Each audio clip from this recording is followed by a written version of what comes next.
everyone. Welcome to the Fandom Post Radio Podcast. I am your engineer, Kate, and joining me this week is everybody who is usually here. We got Brandon. Yo. Kestrel. I'm always here. Kane. Hello. And DJ. I am not always here. I mean, basically. I mean, this started off as Kane's show, technically. Many moons ago. I mean, the three of us were all here at the beginning. Yeah, we were, but it was Kane's idea, and then you were like, yes.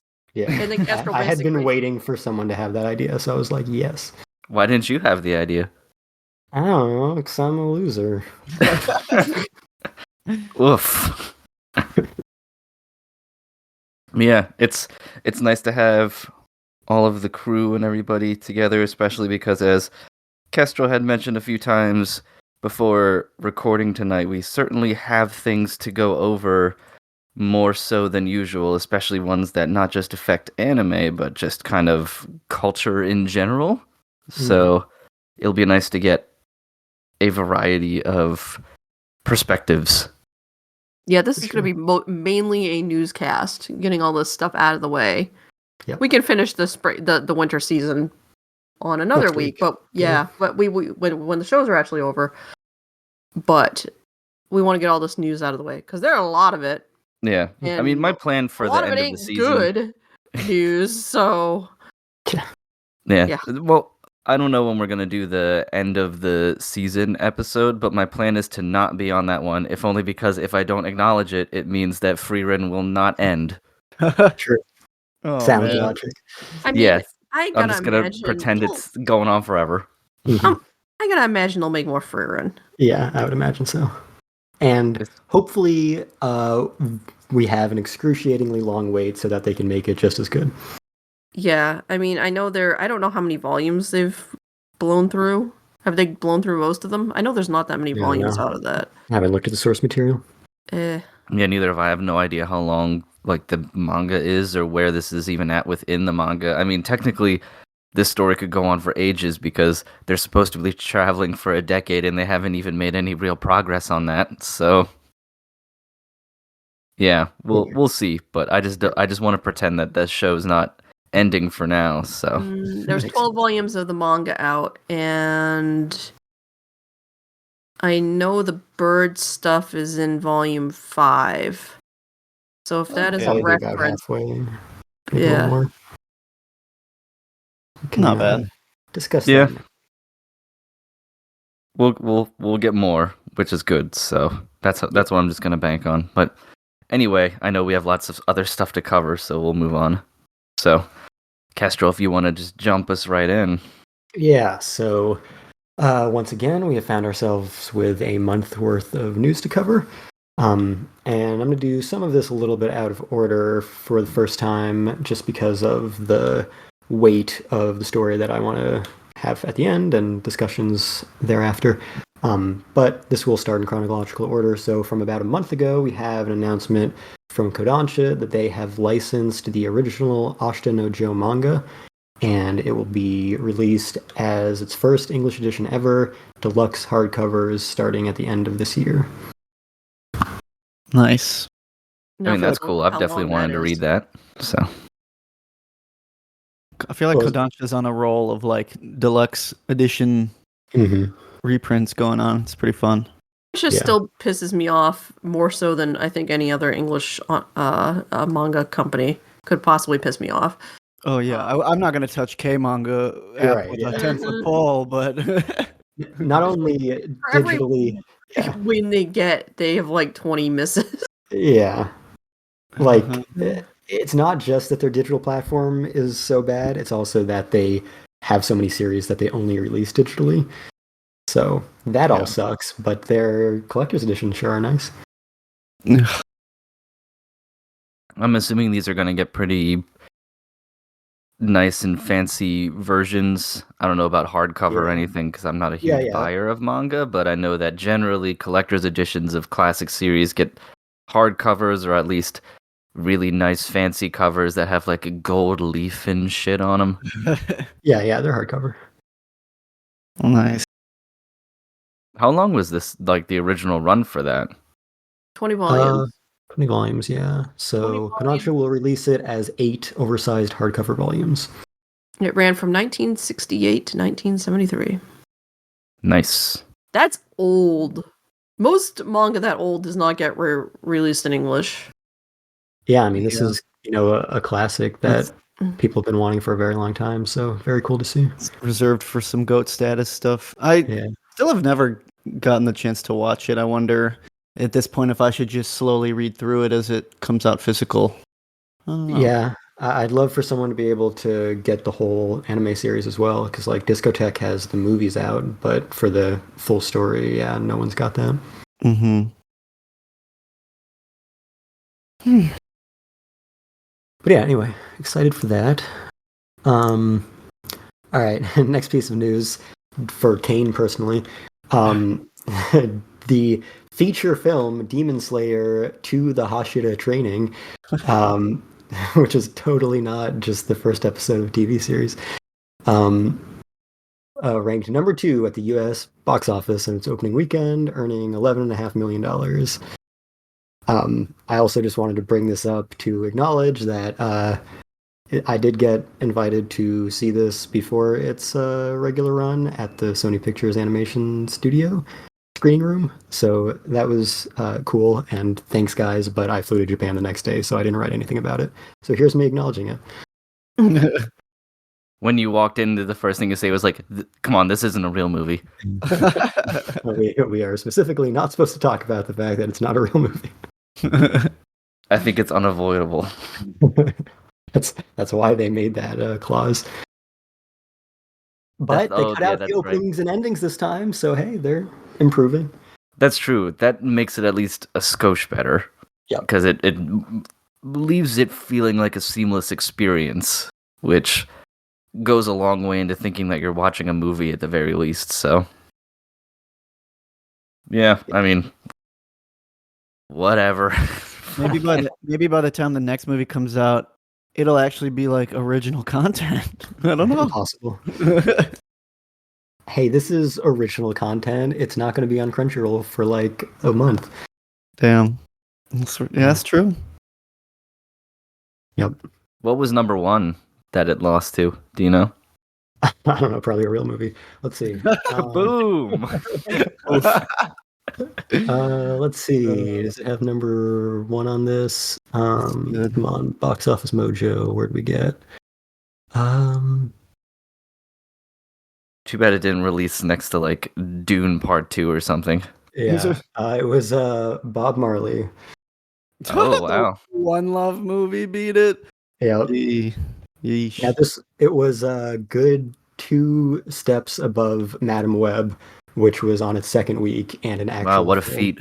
That's how bad Madam Web is. They really chose an opening weekend to go pound for pound against the heavyweights. Well, they knew they had a shot, and it paid off. So. Yep. Good stuff. Yep. All right. Next piece of news. After quite a wait since its announcement, and a much longer wait since the last season, we finally got confirmation of who we're getting One Punch Man Season 3 from. It should surprise no one that it is the JC staff team again. So yay! Don't need to watch any more One Punch Man anime.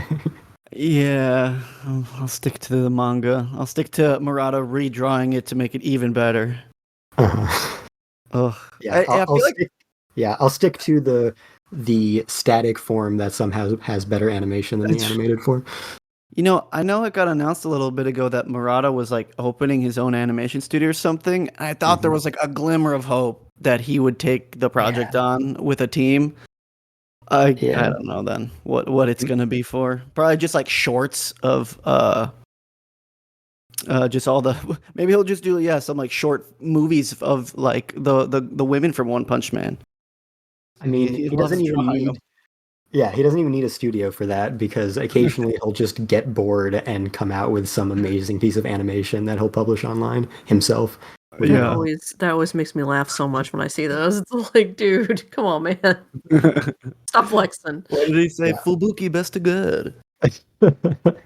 But yeah, I feel like there's some weird like collective amnesia because when the trailer for the new season dropped, there were some people that are like, "Wow, guys, it looks great." Like, I wonder, like, at least there's like different people doing it or something. And I'm like, did they just forget about season 2? Like, what? I don't know. I'm not gonna relive through that. So yeah, I'm not. Yeah. Not gonna give it a shot. They're like, it looks so good though. There was like one really good looking still of Garo's face. Yeah. I mean, I think there was really no chance that it was going back to the Madhouse team. I think it was either going to be this or a third studio. So I was not surprised, but still disappointed. Hopefully, it won't have the same absurdly bad production schedule that the last season did somehow. But even though that one also took many, many years after being announced, it was still an absolute train wreck, and they were like finishing episodes as soon as they were going to air. So who knows? Yeah. I'm glad to know I'm not going to be missing a whole lot because I hadn't watched season 2 yet either because I remember the general reception it got even around these here parts, and I was like, maybe it's just good to leave well enough alone and I'll read the manga sometime. Yeah, exactly. Especially because the next arc, which is like the longest arc in the manga, which could probably be at least 2 or 3 seasons worth of material, is mostly action. So it's not even like an easy feat for like if you got the best in the best of the industry to like try to tackle it. So yeah, R.I.P. Yep. Those guys. And Madhouse needs to make more free run anyway, so it's cool. Fair. Okay. Next piece of news. So we have the winners of the Crunchyroll Anime Awards from this year. We're not going to go through all of them like we did last year, but I'll throw the link in there. People can look through them, see if they have any initial thoughts to comment on. Obviously, the highlight was that Jujutsu Kaisen Season 2 won Anime of the Year and most of the other awards, just like Season 1 did when that came out. So we can just expect that to keep happening every time there's a new season. Yeah.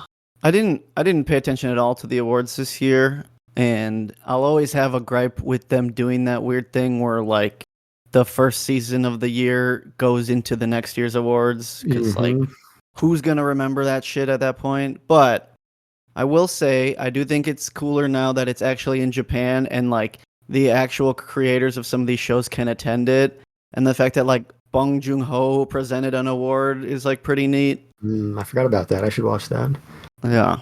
I think he also like offhandedly announced he might be working on an anime, so. Oh yeah, I did hear that. That makes sense if it was connected. Yeah.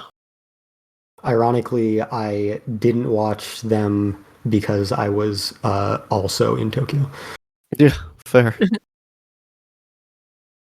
But yeah, that rule is really stupid, and everyone agrees. I will say the ANN podcast that Lindsay and James do had an episode where they pretty much talked about the awards the whole time. And even though Lindsay is one of the judges, she agrees that there's a lot of really fucking stupid things about the Crunchyroll Awards.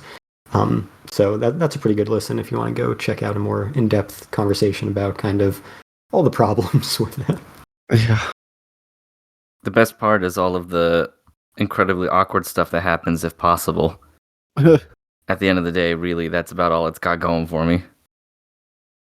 So, the only thing I'm really going to be interested by is, I'm sure probably like the Hashira training arc will win next year or whatever, but there are tons of people who are just like, if Mao Mao or Freerin or whatever don't win, then who fucking gives a shit about these because they're clearly better. They're just not as popular. I mean, I still Freerin's pretty popular. Yeah, I can't imagine. It's not Demon Slayer popular. There aren't many things that are Demon Slayer popular. Yeah, but that's what I I mean, feel is like that as they're long not as, going to like, give it to the something- best show. They're going to give it to the most popular show, and that's what people are expecting. I think that I think it's less that and more that the show just needs to be popular. Right. And I feel like Freerun hits the qualifications to be able to like win shit because people know what it is. Because the thing is, it's like 70 or 80% judge votes that determine the winners, and then 20 or 30% like audience votes. And, you know, the audience, there's going to be a lot of people who are going to vote for Demon Slayer, even if it just like shows you a still frame for 13 episodes. But, you know, most of the community acknowledges how good Freerun is, and it is popular enough that it has that pull. So, yeah, if it was 70 or 80% audience vote, I might think that it didn't have as good of a chance, but with how it's set up, I certainly hope it does. And if not, yeah, who the fuck cares? To be fair, like the judges too aren't some like grand authority on what good anime is. They're just like Oh, absolutely. content creators. Yeah, that's another thing they talked about where, and like Lindsay did kind of get into the fact that her saying this sure sounds like she's saying that only her opinion actually matters, because most of the rest of the judges are, yeah, just fucking influencers and shit. So, yeah, I don't know, maybe society's fucked and Demon Slayer will win next year. Society is already. I mean, society's plenty fucked with or without. You know, Maybe society's fucked. That's gonna be the true carrion call. Is if it wins, then we know it's too late. No hope for the world if Freerun doesn't win Anime of the Year. That's about where I'm at. I mean, if this year Vinland Saga went awardless, I'm not holding too much hope. Did it actually win nothing? I don't think it won anything. That is pretty absurd. Oh my god! And I think anything it could have won, Jujutsu Kaisen won. So, yeah, let's see. It was nominated for Anime of the Year, Jujutsu Kaisen, Best Continuing Anime, One Piece. Which again, I know like DJ brought this up last year. Like, if Jujutsu Kaisen is Anime of the Year, how did it not also win every other category it was in? Like Best Continuing Anime. I don't understand that at all. Best Continuing Anime is the One Piece category. Like, I guess that's true. As long as One Piece is still going, it's gonna win that. That's true. Then Which Best show was it Cinematography. that happened with? I can't remember. Oh, last year, Demon Slayer won absolutely every category, and then Cyberpunk won only Anime of the Year somehow. Yeah, that's what didn't make sense. Yeah. Like, how did it, like, you know, what was the criteria? Yeah, no, this super is bizarre. why I give no fucks about this awards show. Yeah. That's why I said we're not really getting into it this year. Just if anyone had any comments, then, you know. We need our own fucking anime awards. Yeah, with blackjack and hookers. Yeah. Fuck yeah. You know what? Forget the awards. Yeah. Okay, anyway. Yep. Those awards are dumb. No one cares. Awards that people do care about, though, are the Academy Awards, which are also arguably dumb. But of course people care about them. And that, as we have been expecting, had some anime representation when Best Animated Feature, of course, went to The Boy and the Heron. And Miyazaki and Suzuki, of course, were not there. Yeah. 2 for 2. No shows. I like. I did a award show like pick'em thing for the first time in my life. Oh, me too. With one of my friends, only because the local movie theater was running it, and if you won, you got free movies for a year. I hadn't seen a lot of the movies, so I mainly just guessed, but I nailed that one. Yeah. That was my one guaranteed category. I was like, I know that Boy and the Heron is gonna win this one for fucking sure.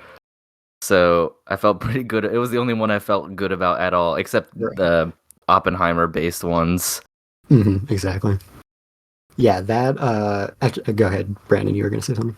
I was just gonna say I thought it was funny that after everyone was talking about Miyazaki not showing up, and then there was a like miscredited photo people were talking about of like, oh, this was him in 2014 or whatever when he lost to a Wallace and Gromit movie and he was like looking disgruntled, but it was from like a different award show he was at previously. But I thought it was funny that people were making that claim, and apparently it's pretty well known that he's a huge fan of the Aardman studio, and like they have like Wallace and Gromit figures at Studio Ghibli, and I think they also are the like they distribute the Wallace and Gromit movies in Japan. That's because Wallace and Gromit fucking rules. Yeah, Anything Aardman makes pretty much fucking rules. So, But yeah. Yeah, go ahead. I was just gonna say I'm excited for Chicken Run 2. Okay. Yeah, we had a, I made my own list of like what I want to win, and then work had like an actual Oscar pool where there were like prizes and stuff. So then I entered that, and the thing about these award shows, especially the Oscars, is there's like 50 others before it, and pretty much everything wins all the same awards at all the same award shows, which is how we all knew that Boy in the Heron was going to win this. So I just, copied off their answers, and I did get a few wrong. A few of the ones were like, okay, half the award shows this one and half the other one won. I chose the wrong one, and so I only got like 7th place, but it was out of like 160 people. So, just copying off answers works pretty well still. Yeah, top 10. Yeah. I'm just glad Godzilla won their animation one. That was sick. yeah, that was really cool. Yeah, visual effects, yeah. Yeah, since even though that movie was one of the best of the year, that's the most we're going to get for a foreign franchise movie. So, Especially a monster movie. Yeah, exactly. I think it's worth bringing up because I saw people say it online, and I feel like we don't think about it often, but it's a bummer that a lot of foreign films, and especially foreign animated films, don't get nominated in any other category. Like, why is Joe Hisaishi not allowed to be in the like score category or any of that? Yeah, I mean, best international film and best animated film especially are just kind of like the ghettos. They're like the containment zones. So that they don't have to acknowledge these as films otherwise. Because really, it's the biggest night in live action American movies. And then they're like, we'll throw these guys a bone with their own category, so we don't need to think that they're actual films. That's true. No, I hate that a lot. I fucking hate the Oscars. I don't know why I'm so invested. You'll get there. You'll get there, Kestrel. We all get there someday. There was a point where I cared about the Oscars, and I can't remember when I couldn't tell you when I stopped caring, but it was a hard cut. Yeah, I mean, like 2019, or I guess 2020 by that point, when Parasite swept, that was like the greatest moment, and I think that's been carrying me for the past 4 or 5 years. Because that was like the glimmer of hope that it can happen when it really deserves it. I might have gave up when everybody like stood and applauded for the rapist. That might have been my breaking point. You have to be more specific, Kate. It's Hollywood. Polanski? The one Polanski, the one that that's been gifted a million times. Yeah. Yep. At least Nick Cage just looked totally confused when that happened. I love Nick Cage. Yeah. He should host the Oscars, not fucking Jimmy Kimmel. I mean, hate that guy. Nick Cage did co-present one of the awards. Yeah. So that was good at least. And John Mulaney was awesome when he presented his award. So no, it was like, it's a fun watch. It's just the results are like so fucking expected, and the fact that they don't give any attention to anything other than the most obvious American live action movies. Yeah, I mean, there are like Academy Award judges that have like gone on record to say like, I don't watch the fucking animation movies. They're all for my kids, dude. Exactly. Yeah. Like, and it's always they still can't even just like put, Del Toro or Miller and Lord up there to present the award. It's always someone completely irrelevant to animation who's like making jokes about it because it's for kids. Yeah. And this time Jimmy Kimmel was like, oh, how many of you guys had your kids vote for this one? Fuck you guys. God, I hate him so much.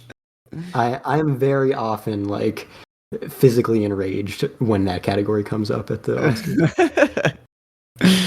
Yeah. Was it the only reason that category even exists is because one year Beauty and the Beast almost won like Best Picture or did win Best Picture or something, and then they were like, "Oh, fuck this shit." Don't worry. No animated film has ever won Best Picture, and certainly never will now. Yeah, but yeah, like animated film, despite despite the fact that Walt Disney has won more Academy Awards than anyone in history, still, there was not a category for Best Animated Feature until the 21st century. which is absurd. That's crazy. Because they were totally afraid of an animated movie taking a Best Picture at some point. Maybe this is the burden we need a Demon Slayer film to carry for us. Take us to that Best Picture win. A few episodes wins Best Picture. Episode 101 and 102 of Demon Slayer wins Best Picture Academy Award. But that segues into the only other anime that's ever been nominated for Best Animated Feature, which is Mirai by Mamoru Hosoda, licensed by G-Kids after all of his previous films had been licensed by Funimation. Bandai originally had Girl Who Left Your Time, then Funimation got it along with his next three. All four of those are now under G-Kids, just like Mirai and Bell. So they got all of that in one fell swoop, kind of like how they got all of Ghibli's catalog from Disney at one time, not too long ago. Like keeping the dubs, that's what I wanted to know. Yeah, I can't imagine why not. Yeah, because they kept the dubs for all the Disney stuff. Yeah, of course. Man. They're not going to throw away dubs that exist. I would be a sucker for it if they did another like Steel Case series for those. I'm like, I've bought each of these 4 films 3 times each on Blu-ray. Oh God. Because they had all their original releases, and then Funimation did like the Hosoda collection, where they were still singles, and then they did the actual box set of those 4 films, which seemed weird at the time, because it's like, he's still making movies.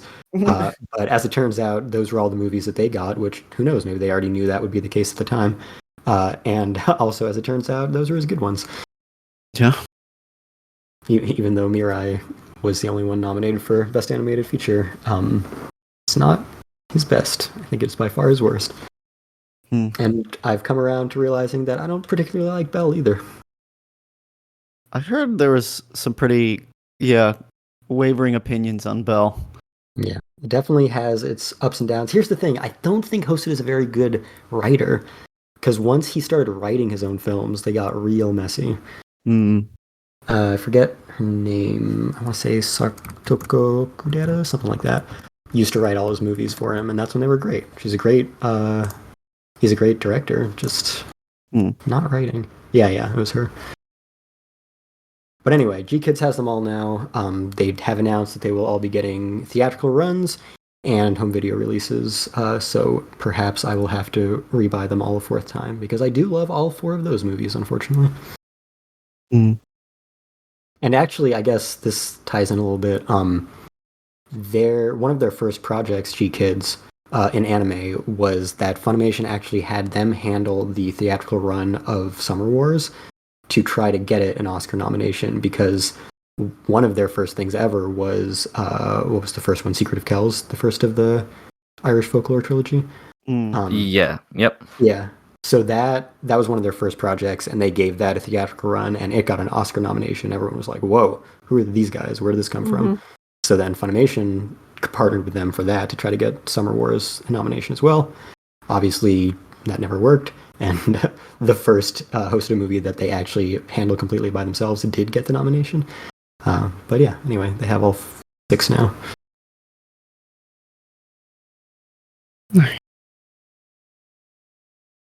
But who's never had an Oscar nomination? That's Makoto Shinkai. And at the same time, all of his films and short films up through Your Name were announced that they will be coming to the Criterion channel for streaming. Ooh. So, yeah. That's probably an actual bigger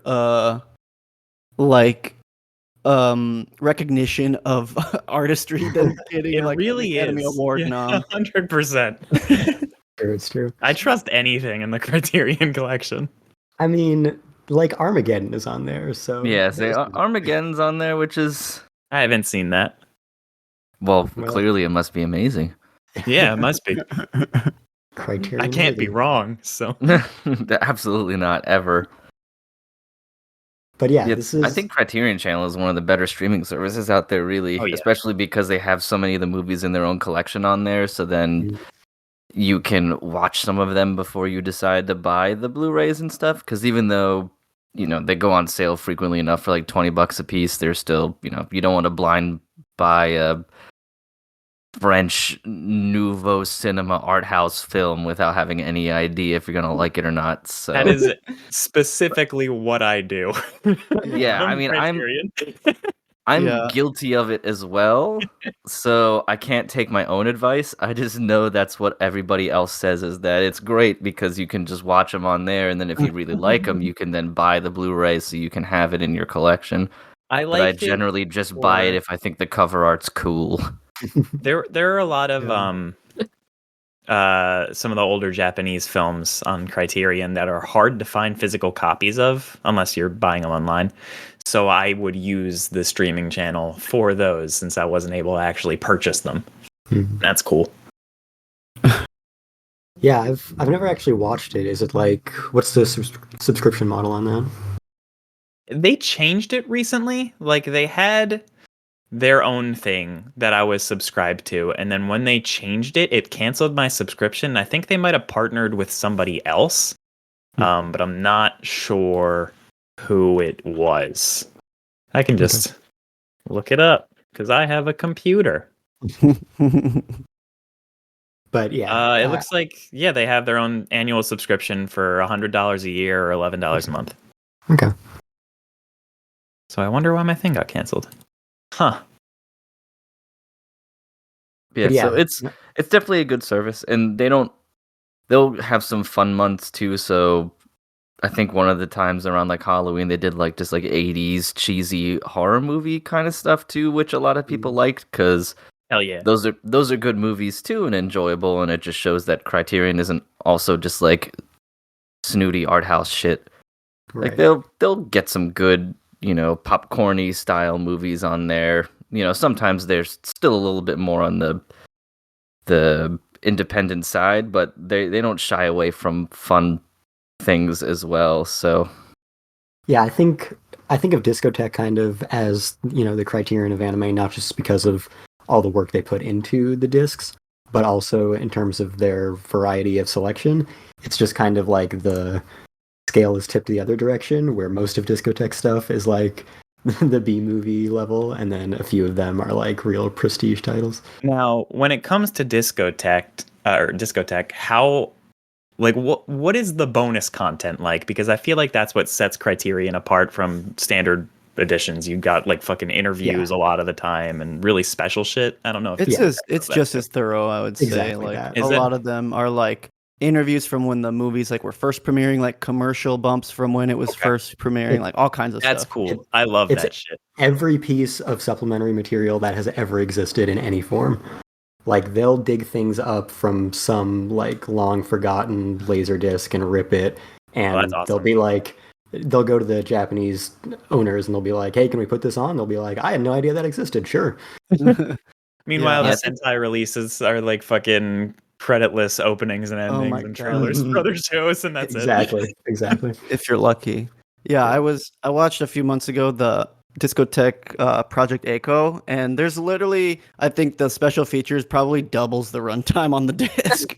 Absolutely. Yep. And they'll go out and like find people involved in it to interview to like create new content as well. Mhm. And liner notes and all that. That's a good comparison, Kestrel, because I feel like there's no other services that are just as much like streaming as it is like preservation of media. Yeah. Like those two services. So Right. I like that. I never thought about that. But yeah, so no indication if this is, correlating to any home video releases. I don't know, like, you guys watch the streaming service. How much of that content is not released physically? that's hard to say. I know a lot of people try to use like the Criterion Collection channel as almost like a preview. Like if it's on here, then it must mean they're thinking about getting the license for it and then putting it on Blu-ray. But a lot of the stuff they do put on there is physically available, either from themselves or I know Janus just had a new label release that's for like more modern, independent That's right, like yeah. movies and stuff as well. So can't speak to that too much. Okay. But yeah, Yeah, because I'd like say some probably of this... a good amount of it. Gotcha. because some of this, is out of print. Some of it is definitely still licensed. Some of it maybe not.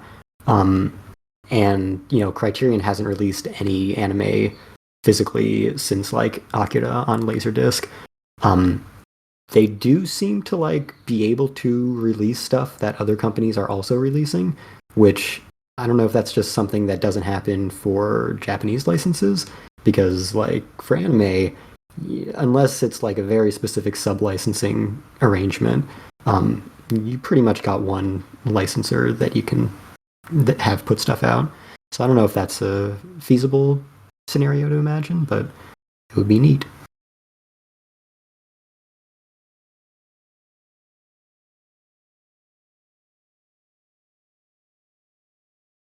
Okay.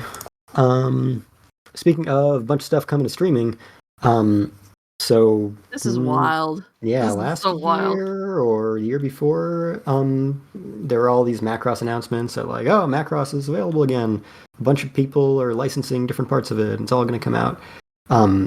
Now Disney Plus just announced that they're going to stream like everything in the franchise except for the original series and Do You Remember Love, worldwide this year. And I think the original series is going to be like Japan streaming maybe. But yeah, everything else Disney Plus is getting apparently. Including Wow. Macross 7. Yeah.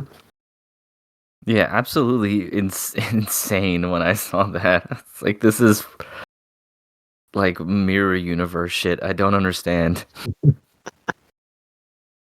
Yeah, it's like, of all the people. I mean, I still don't believe it until it's actually out, because everything that Disney Plus announces will be available on Disney Plus worldwide. When it finally comes out, then those of us in America, they're like, oh, actually, it's just on Hulu for you. Like, I still can't imagine anime just being on Disney Plus unless it's Star Wars, or Marvel, I guess. So I'm still just expecting that to happen, but I don't know. You'd think by this point they would say, and also Hulu in the US. But I guess they're rolling Hulu stuff into Disney Plus now, so maybe.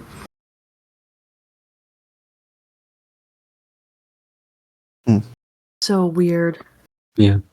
Pretty wild. I wonder what their business inspiration is to do this, other than just to have it. Like, I honestly wonder how many people that didn't have Disney Plus before will buy it to watch Macross, but maybe I'm underestimating that market portion. It's just such a weird choice to make. It's in 2024 of, all years. Yeah, I guess they're just banking on there being this pent-up demand for the franchise that hasn't been fulfilled for all these decades of it being unreleasable. But I don't really see it just popping out of nowhere and becoming the next like big hit. Especially on Disney, it's like, whose market data are they grabbing that they're like, we need this? Like, how big is that Venn diagram overlap? Yeah, I don't know. It's Wild. weird. Yeah. Well, I'm sure Darius would have a lot more to say about this if he were on, but he's not. Okay. Yeah, Macross is one of his favorites, isn't it? Oh yeah, of course. I believe when we did our episode about like top of all time Macross, at least the movie was on there, if I recall. Yeah, and I think for Chris it was as well. But yeah, I think Darius maybe had Do You Remember Love at number 1. Yeah, it was definitely up anime there. of all time, yeah. Yeah. Yeah, no, I know he's been talking about needing to get Macross for years, and hey, since we made a reference to the very beginning of this podcast, remember Bryce, guys? He was also always talking about Macross, so we have everyone on the show except anyone who could speak intelligently about this topic. Bryce. Maybe by 2025 we'll have a Macross specialist on board. Yeah. We used to have several. Yeah, exactly. Now, I remember like the one episode that we had both of them on, and they got to talking about Macross, and we're like, we need to cut this off. This is too long. They're never going to stop. It's like allowing you to talk to literally anybody about Fate stuff. I mean, I'm not even that big of a Fate fan. Like, me and DJ together, maybe, but I don't know. Yeah. Like, if you, we've talked about this for years, we never did it, and I don't care that much about Fate anymore. But if you gave me, DJ, and Skylar a Fate episode in the 2010s, then yeah, that would be madness. Yeah, I'm burnt on Fate. Yeah.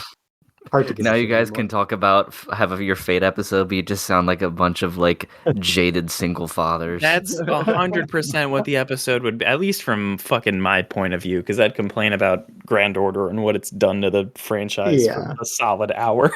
No, I haven't cared about it since the Heaven's Feel movies ended. Okay, that was all the Fate I need in my life. Just it sucks watching something you love get like so slowly butchered. It's exhausting. That's the power of the gotcha game. Yeah, for real. Okay. So I think we can get into our depressing portion of the episode. So I'm also going to do this in a chronological order, because I'm going to start with the one that was just announced, to lead into the bigger one. There is a bit of a connection there. So the most recent one was that Mutsumi Inomata passed away at age 63. Kate, did you see any like cause of death or anything about it? No, it was just like she passed away. Mhm. Family kept everything private as usual, Right. and no one else cause of death. Yeah. So very young, of course, and she was probably best known as the illustrator for a lot of the early Tales of games. She had a very distinctive style that she used in that and a lot of other works. And relevant to the next major piece of news, she also did some illustrations in the Dragon Quest franchise. Now, of course, the main topic here is the one who did all of the actual illustrations for the games. Her contribution was that she illustrated some of the novels and magazines and stuff, and art books. Yeah. Yeah, I wasn't too aware of her works outside of like my small dippings into the Tales stuff, but the illustrations I saw posted from the like her early artworks were like really cool looking. So it's a bummer. Yeah. Yeah, she was kind of strangely prolific, but most people did not really know who she was. Like one of those type of very, like industry work,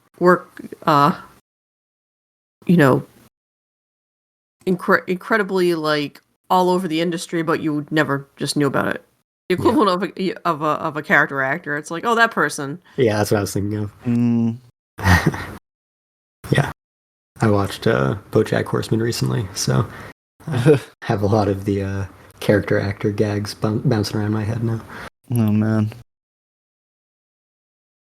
What Tales of games did she do stuff for? I know Emily's always been big into those, and I've played a couple of them. Yeah, let's see. Most of them, all the way up through Zillia. Zillia, is that how you say it? Zillia? Yeah, Zelia. That was, I think, the PS3 one. Yeah. Yeah, Destiny, Graces, Ilia, Zisteria, many others. Let's see if I can get a full list here. Those are definitely the newer ones, not necessarily the ones people think are the classic Tales of games, but they may have just named those purely because they were the newer ones, and there's a metric fucking shitload of Tales games. Oh yeah, it might be like almost all of them, because this says Destiny, Eternia, Destiny 2, Rebirth, The Tempest, Innocence, Hearts, Graces, Zillia, Zillia 2, Zisteria, Berseria. Yeah. Which sounds like just about all of them to me. She wasn't in more recent times, she wasn't the sole character designer. Yeah, for those, but that's why I assumed it was the early ones. Yeah. Yeah, well, it was more like they usually would split the character designs up. Like she would do some, and then somebody else would do like a bunch of the other ones. So yeah. It's kind of like how Final Fantasy started with like Yoshitaka Amano doing all the character designs, and then gradually moved to Tetsuya Nomura taking it over, and so now it's like completely different aesthetic.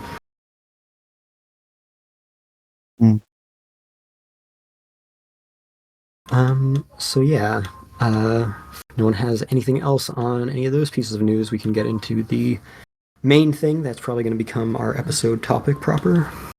Okay, the Ice Cream Man happening behind him before we get into that. One lighthearted note. Who had Yeah, ice I know, cream right? Yeah, playing great in the timing. background? Thanks, Los Angeles ice cream truck. Um, Ice Cream Man! well, Okay. We could pause the episode so you could go get yourself like a Buster Bar or something real quick. yeah. Oh, yeah.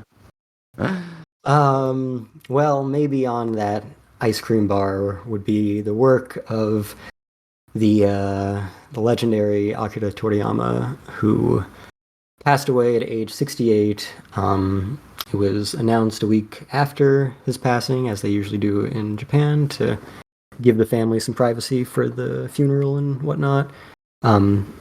So he passed away on March 1st. It was announced a week later. The cause of death was acute subdural hematoma, which apparently generally results from like a bad fall. Yeah, any type of cranial trauma, really. Okay, yeah. And there was some stuff that came out after the fact of, some people close to him or in the industry who had mentioned that he had been ill and in the hospital like last year, and that he was maybe getting or planning to get a tumor removed, like brain tumor maybe. Mm-hmm. So that seems to be maybe shedding a little bit more light on how it happened, but it definitely came out of nowhere to all the bystanders who found out about it a few weeks ago. Oh, Yeah, so kind of wanted to just discuss just how important and influential he was in all of the fields that he covered. Really, one of the most important in the history of each of those fields. mm-hmm. And then we can kind of get into our individual experiences with his work and reactions to this and just the impact that he's made on us. And I do want to do like a Dragon Ball episode at some point, like we did the One Piece episode a year or two ago. Because that's something that we could absolutely dig into just as much, about our lives with Dragon Ball and just its status as a series and everything else that we talked about with One Piece. And this year will be the 40th anniversary near the end of the year, so that might be a good time to do that. But yeah, I just want to get into Toriyama, his career, the big highlights, and then talk about what he meant to us and stuff a little bit. So I'm gonna try to speed run this as much as possible. Like I was mentioning to some of these guys, I started taking notes and then realized that I was constructing an essay that could take like an hour to read. So yeah, I want to get into some of the important bits and hopefully it doesn't take too long. But first off, people have been posting this around a lot. There's been this picture or this comparison post where it shows the last issue of Jump before Toriyama had a serialized manga. And it's just like a bunch of identical boys from very same face. Yeah, all the series had the same face on their boys. And they were all like really masculine and dirty, but like simplistic and kind of shitty drawing. And then next to that, they have the very first page of Dr. Slump, which is like super detailed, like more detailed than most of Toriyama's artwork, really. And it's an illustration of one of the protagonists of Dr. Slump, who is not any of those characteristics of all those shonen boys. And then the main protagonist of the series, of course, is this adorable little, almost chibi robot girl. So, with most artists with like a long-running career, you can look at their style evolve over the course of their works. Usually the first work that they do that has a long serialization, you'll see them like start really rough and then they'll streamline their aesthetic and it'll become more distinctive, more consistent, cleaner, sometimes simpler, and generally just something that they can more easily draw and replicate. And so that's how they kind of create their signature art style. They can literally whip out a character design like it's a signature and it'll be the same every time. And there's a lot of that in Toriyama as well, because he was active for like almost 50 years. And he certainly started different than he ended, but he had an unusually like clean look pretty much from the beginning of his career compared to a lot of artists starting out. and he just kept refining it from that point. Because like if you just look at the first volume of Dr. Slump, the cover, it's still like it's simplistic because Arali's design is simplistic, but it's still like the style that you'd still see him doing almost 45 years later. Like I don't think he really could have made any more optimizations to it. So he was this newcomer in this big shonen magazine with this silly little gag comic starring this cute little girl, and it's immediately this runaway success. Everyone loves it. It takes home all the manga awards within its first year, gets a successful anime adaptation by Toei that lasts hundreds of episodes, that also starts 1 year into serialization. Toriyama wanted to end the series in 6 months, but by that point he was already so successful that he gets his first taste of like the Jump editorial paradigm that he'll become very familiar with in his next work. So Shueisha comes to him and says, no, you're too good. You can't stop after 6 months. You're only allowed to end it ever if you can start another series in Jump right after it ends. And so as a result of this, he keeps running Dr. Slump weekly for almost 5 years, and he puts out like 10 one-shots in that time to try to come up with something else that he can switch to. And he works with his editor, Torishima, who's very influential in kind of his career and where it goes. And finally, his last 2 works, the second to last one is 2 chapters. It's called Dragon Boy. And he kind of uses that as a baseline and then mixes in some elements from the one that immediately follows it. And that turns into something they can work with. So finally, he's able to end Dr. Slump in late 1984. And by that point, he's already the most successful mangaka in Japan. He's a household name. He could have absolutely been done with his career forever. But the bosses insisted that he needs to give them another hit. So he combines these elements and he starts this new series just 2 months after Dr. Slump ends. And that's a series called Dragon Ball. And that starts as a gag manga, just like Dr. Slump. But it's got these adventure themes that kind of come from being a very loose adaptation of Journey to the West, only at the very beginning of the story. And then combines that with martial arts elements because he really loves kung fu movies. And those elements kind of start to take over, and it turns into this action epic and becomes the template for all shonen manga for the past 40 years. And its popularity was on this level that we've never seen before. And he wasn't allowed to end that until it was running for over a decade. And he's begging, please let me finish it. He'd given Jump over 15 straight years of their biggest hits ever, along with dozens of more one-shots that he kept churning out during the entire serialization time. Dragon Ball brought manga circulation as a whole to its highest point ever for pretty much from when it started to when it ended. It's never returned to that level. Jump specifically hit its peak like right as he was finally able to be ending it. It was selling 6.5 million copies per issue. Went way down after Dragon Ball ended. And then, so we're, almost 30 years after it did end in 95. So it's still at least the 4th best-selling manga by Tonkobon sales. It's got at least 260 million of those sales. But some estimates say that it could be as much as 350 million, which would make it the 2nd highest selling of all time by that metric. It is the best-selling completed manga, and it has less than half as many copies as any of the 3 series that might have sold more in total. It's only 42 volumes, and everything above it is over 100 volumes. It was also serialized in almost 3 billion copies of Jump. Compare that to One Piece, which has been running for almost 3 times as long, and it's barely more than that. One Piece has been 3.18 billion copies. So Dragon Ball got to nearly that point with a third as long to run. Also, it's at least the 2nd best-selling manga by sale per volume, using the 260 million figure, and by far the best-selling if you consider the 350 million figure.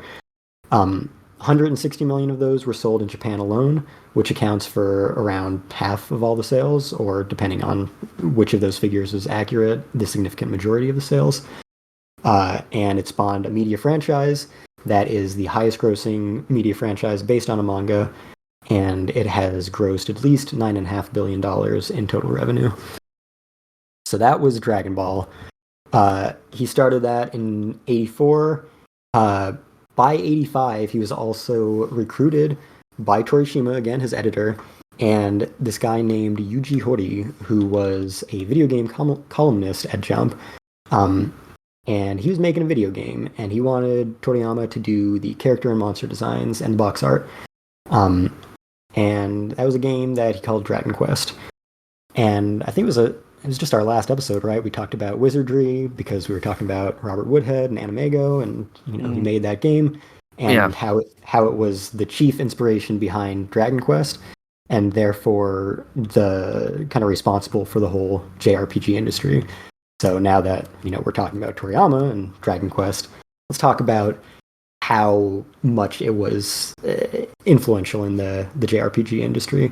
Because it doesn't feel that way to a Western audience, maybe, because it took a long time to gain any traction in the West at all, and never really caught on, certainly not to the level of international success that like Final Fantasy has as a series. But it wasn't even called Dragon Quest when I got here. Absolutely, it wasn't called Dragon Quest. It was Dragon Warrior.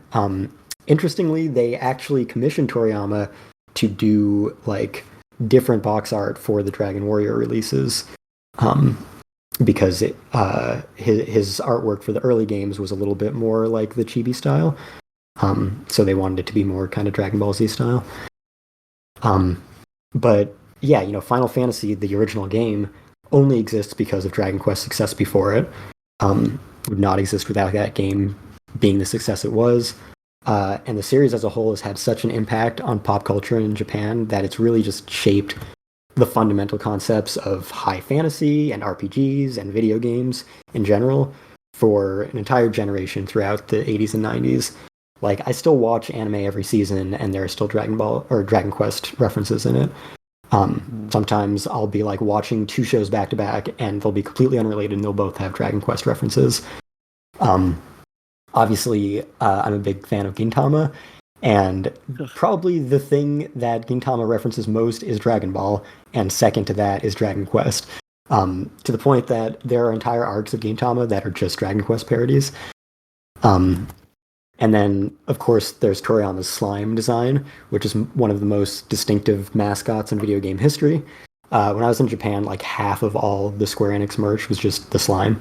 It has its own controller. It's just a slime controller. I remember when that was a thing. I haven't seen that. That's awesome. I think it was for a PS2 release of Dragon Quest. You could get a special controller. It looked like the most uncomfortable thing ever, but it was a slime. It was just flat on the bottom, and you turned it upside down. I think that was where all of the inputs were. So you basically played on the ass of a slime. That's wild. Oh my But god! yeah, It's one of the most unique eBay controllers prices for it though. Jesus. Yeah. Oh yeah, look at that. Oh god. But yeah, so that slime, like, when someone, this is an interesting thing that I've always kind of taken notice of with new high fantasy adventure stories that come out. Like, for the most part, they're drawing on concepts that were just introduced by previous creators. Like, a lot of it is just Tolkien's original ideas on top of, the foundation of, like, folklore and mythology from various cultures in the past. But a lot of it, you're just like, all right, well, Tolkien made this, and now I get to just use it in my story. And then a lot of it on top of that is from Dungeons & Dragons. And the slime, like, there was a slime in wizardry. That was kind of Horii's original inspiration, and wizardry took it from D&D in some form. But then, Horii kind of took it to Toriyama and said, give me a slime character. And then Toriyama came back with this, all the slimes previous has been this pile of goo, right? And Toriyama comes back with this adorable, smiling teardrop mascot. And Horii's like, all right, that's it. That's our guy. And now his slime design is so ubiquitous to Japanese RPG culture that any new high fantasy anime, manga, light novel will just like feature them just as naturally as they'd feature elves or any other fantasy race. So that's pretty incredible. And then also near the end of Dragon Ball's serialization, Square, who was at the time a competitor to NX, who made Dragon Quest, were putting together their dream team of JRPG creators, and that was otherwise comprised of people who work exclusively on video games. But of course, they also had to have Toriyama design the characters and the monsters and vehicles and settings and everything else.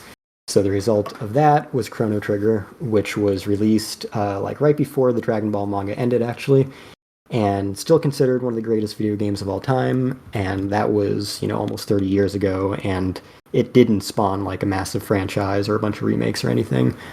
It's just been kind of held in such high regard because of its quality in every aspect. Yeah, it's had a few re-releases. Yeah, ports, and re-releases, stuff Chrono Cross, which is kind of a sequel. Yeah. Yeah, which doesn't have his character designs. Right. No, it's just kind of like another game. And then I did see that there was some rumors swirling around of like a remake recently, but yeah, pretty big. Yeah, I just recently played Chrono Trigger maybe like a year ago. And I mean, it still really fucking holds up. If you like JRPGs, obviously you have to enjoy those. Right. It's not going to be a game that you'll play and be like, what the fuck? This is still amazing, even though I don't like JRPGs. Like, it could, but it's still one of those at the end of the day. But it really, really is such an incredible game to play with. It's like time traveling, and it has some iconic characters. Like Frog is one of my favorite characters of all time, even though he's just a frog with a sword. The game is just a lot of fun. It's something that is always easy to recommend for somebody who's trying to get into JRPGs or wants to get into retro games. It's another big one. Right. Though definitely recommend trying to play the Super Nintendo version or so, because the PlayStation version has like loading screens and a bunch of other weird shit going on. But yeah, I mean, and part of that is Toriyama's design. Like, it's just so iconic. Like Chrono and Frog and the robot and all of them, they have that really wonderful personality to them where they have a wonderful like kinetic energy and liveliness to them while still maintaining that like almost round, just like slightly soft like art style that he has. So it isn't super pointy anime people with like really sharp chins and shit all over the place. But yeah, that's one of the things that always draws you in is his style in the front, because people are just like, is this the Dragon Ball guy? Is this the Dragon Ball Z guy? And it's like, well, yeah, he did all this stuff. I mean, that was the reason why I played it. I didn't know anything about it when I picked it up, but I knew it was really important. And then, Toriyama did the designs, and that was enough. Yep. It's pretty incredible that a game with such pedigree didn't suffer the fate of every other video game of just being like run into the ground with shitty sequels. Yeah, it's kind of shocking. I mean, they, like they said, like Kate and Kane were talking about, they tried the one, and I guess it just didn't have the success, so it didn't continue past that point. It's still a good game in its own right. It's just not. You could have titled Chrono Cross anything, and for the most part, you would have never known that it was related. Exactly. Yeah. Like, if you're not going to have like a very direct story sequel, then you need to have the key elements carry over, and key element number one of that game is Toriyama's design. So without that, what's the point? I wonder how much of a part he had in not only the design aspects, and this is true of Chrono Trigger as well as Dragon Quest and stuff. I wonder if he had any hand in then creating them as sprites and trying to maintain that same style while working in 8 and 16-bit like art, because obviously there's a huge difference between drawing them on paper and then a lot of times the sprites looked so incredibly different than whatever the art looked like. I mean, that Chrono Trigger was a little bit closer, but like a lot of things, I mean, you look at the sprite work for like Final Fantasy, it doesn't look anything like characters with different hair colors and all sorts of other random nonsense. Right. Yeah, well, I'm wondering if it was like they put it in front of him at all, and they were like, "How does this look? Like, is this close?" Like, or anything. Like, once he gave them the original designs, I'm just kind of wondering, did he have any input after that point, or they just took those and ran with it? Which, yeah, Chrono Trigger, the characters still look really close. as close as you can get. So they tried to be as faithful as possible to his designs. I just wonder if he was involved past that point. I think from my understanding, it was pretty much like, he collaborated with Hori, where Hori would give him the ideas that he had, and he would give him back the designs, and they would go back and forth. But he really, he had never really played a video game, and he didn't have time to play one or care about it because he was so busy with serialization and all his one-shots and everything. So I think at that point, he just kind of, handed it off to them, was like, I can do designs, you guys can make a game, whatever. From what I understand. So, right around the first year after he started serializing Dr. Slump, Toei started adapting his manga, and they actually had their adaptations of his manga run in the same time slot on Fuji TV for 18 and a half years, every single week without break. Probably like New Year's and stuff, but no seasons off anyway. 18 and a half years straight. It went Dr. Slump for like 250 episodes, then Dragon Ball, then Dragon Ball Z, which is of course the anime adaptation of the second half of the Dragon Ball manga, then Dragon Ball GT, which was its anime original sequel, and then by that point, they were already ready to remake the Dr. Slump anime. And so then that aired and finished around the end of the 90s. So by the mid to late 90s, Toriyama was essentially retired. He was occasionally putting out a one-shot or contributing to a Dragon Quest game. Dragon Ball was really over in every form. He ended it in 95, the anime ended in 96, GT ended in 97. And it was finally starting to have like a lull as a franchise in Japan. But right about when that happened, it started to really hit in the West, especially the Dragon Ball Z anime, of course. So by the turn of the century, not only was that, the most popular anime in the US, but it was the one that brought anime like wide attention in general, just as the source material did for manga in Japan in the previous decades. So it was the flagship series of Toonami, which was a block made for the purpose of showcasing action cartoons in general. But it not only became the poster child for what defined an action cartoon, but it also introduced this very strong correlation between action cartoons and Japanese animation, to the point that Toonami and its sister block Adult Swim Action were soon and forever made up almost entirely of anime, and they're almost entirely shows that they would have never considered airing without DBZ's success. And, we're always talking about the anime industry today outside of Japan being run entirely by this company that we call Crunchyroll. But really, the company that we're calling Crunchyroll right now is just a rebranding of the company Funimation. And that company was founded solely because the founder literally had an uncle who worked at Toei and offered to license him Dragon Ball if he could start a production company. And that became the empire that has controlled most of North American anime industry for the past 30 years. And that's entirely because of how successful Dragon Ball Z was. And it's been pretty similarly impactful, like worldwide. I know it's one of the most successful and culturally ubiquitous franchises of any kind throughout like most of Latin America for many decades at this point. Oh yeah, it's stupid popular down there. Holy crap. Stupid crap. Popular, yeah. Like in some ways we don't even compare. No. One of my favorite examples of that was when Goku was fighting Jiren in Dragon Ball Super, and they were hosting in Mexico these big screenings, and Toei and Japan were like, please stop. And the Mexican government said, make us. Yep.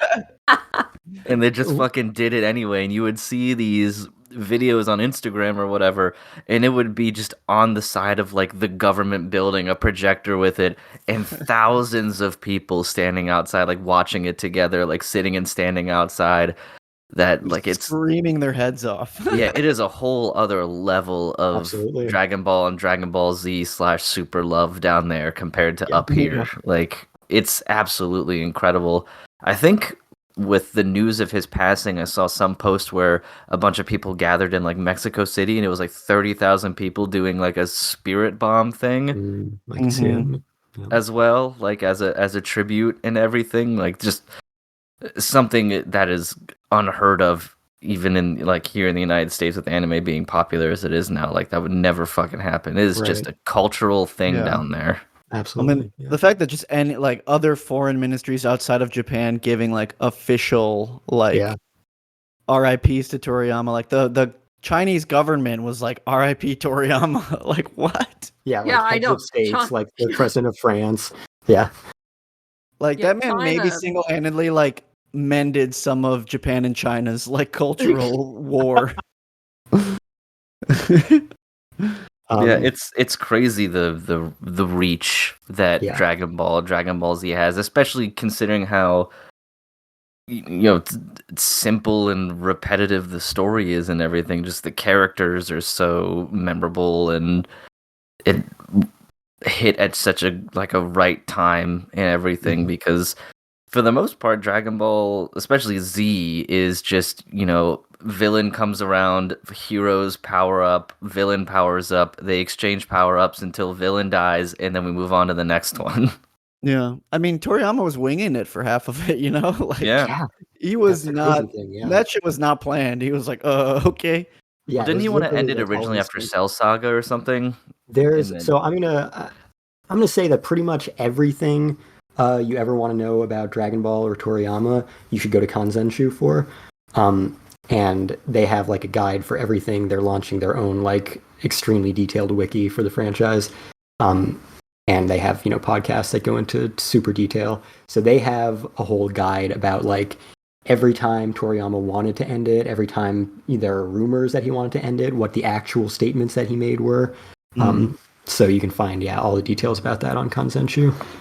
I don't know how much weight it actually holds, but I've heard it a lot, and I just find it funny, so I'm going to believe it. But the fact that the Dragon Ball Evolution movie... Oh, yeah. I'm getting to that soon. Don't worry. Oh, okay. I was going to say, from what I hear, that's what brought him out of retirement. Yes. I don't know how real that is, but... So yeah, after Toriyama stopped serializing or releasing serialized manga, the artists in Japan who grew up reading his work started creating their own manga. And so the next generation of shonen hits were all very directly inspired by Dragon Ball. Probably most prominently were One Piece, which is now by far the best-selling manga of all time, and Naruto. And with anything like this, each generation, of course, is going to take elements from the titles that came before them. So now those late 90s series are inspiring our modern shonen. But after 40 years, really the formula for shonen manga is still very clearly just the one that Toriyama created for Dragon Ball. It's like your Demon Slayers and your Jujutsu Kaisens today, they're the biggest things in the world. They're really just still following that track that Toriyama laid down all those years ago. The fact that there's like, at least in the West, in the US, like there's like the big three thing, and they were like the pillars of like what early anime fans in the US were before it became like as popular as it is now and worldwide. Those three pillars, those big three, are literally all people that were just like super fans of Toriyama. 100%. Those three are the direct results of Dragon Ball. No in between. And then, getting back to Dragon Quest, most video game franchises that run for decades are going to have some staff turnover. Dragon Quest, all the games have had the same lead staff. The main designer and writer was always Hori, at least for the core numbered games. The main artist was always Toriyama. The main composer was always Koichi Sugiyama, who also died a few years ago, though he happened to be a piece of shit. But all three of them, still worked on every Dragon Quest game throughout, like Dragon Quest XI, which is the last main one. But even the latest spin-off, which was just released a few months ago, Toriyama still did all the art, Sugiyama still did all the music, and that was released years after Sugiyama died. So they've got these things like in production well ahead of time, and apparently both Toriyama and Sugiyama also did their contributions to Dragon Quest XII, which still doesn't even have so much as a release year planned. But after that, I think that franchise is pretty much going to lose those key components of its identity that have lasted all this time.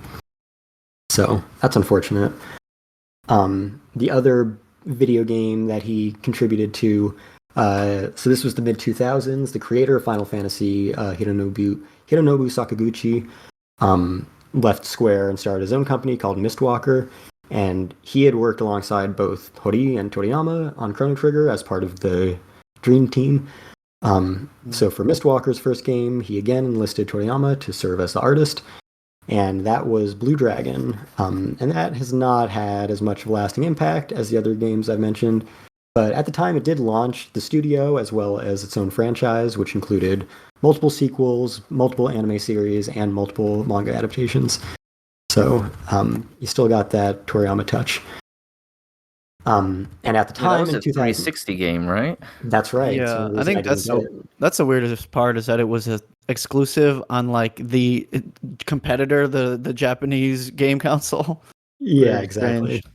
Yeah, and that may have been part of why. Like, if I'm trying to remember Right. back in the 360 days, but that may have been when Microsoft was trying to get something going in the Japanese market, which they've been doing since the dawn of the Xbox.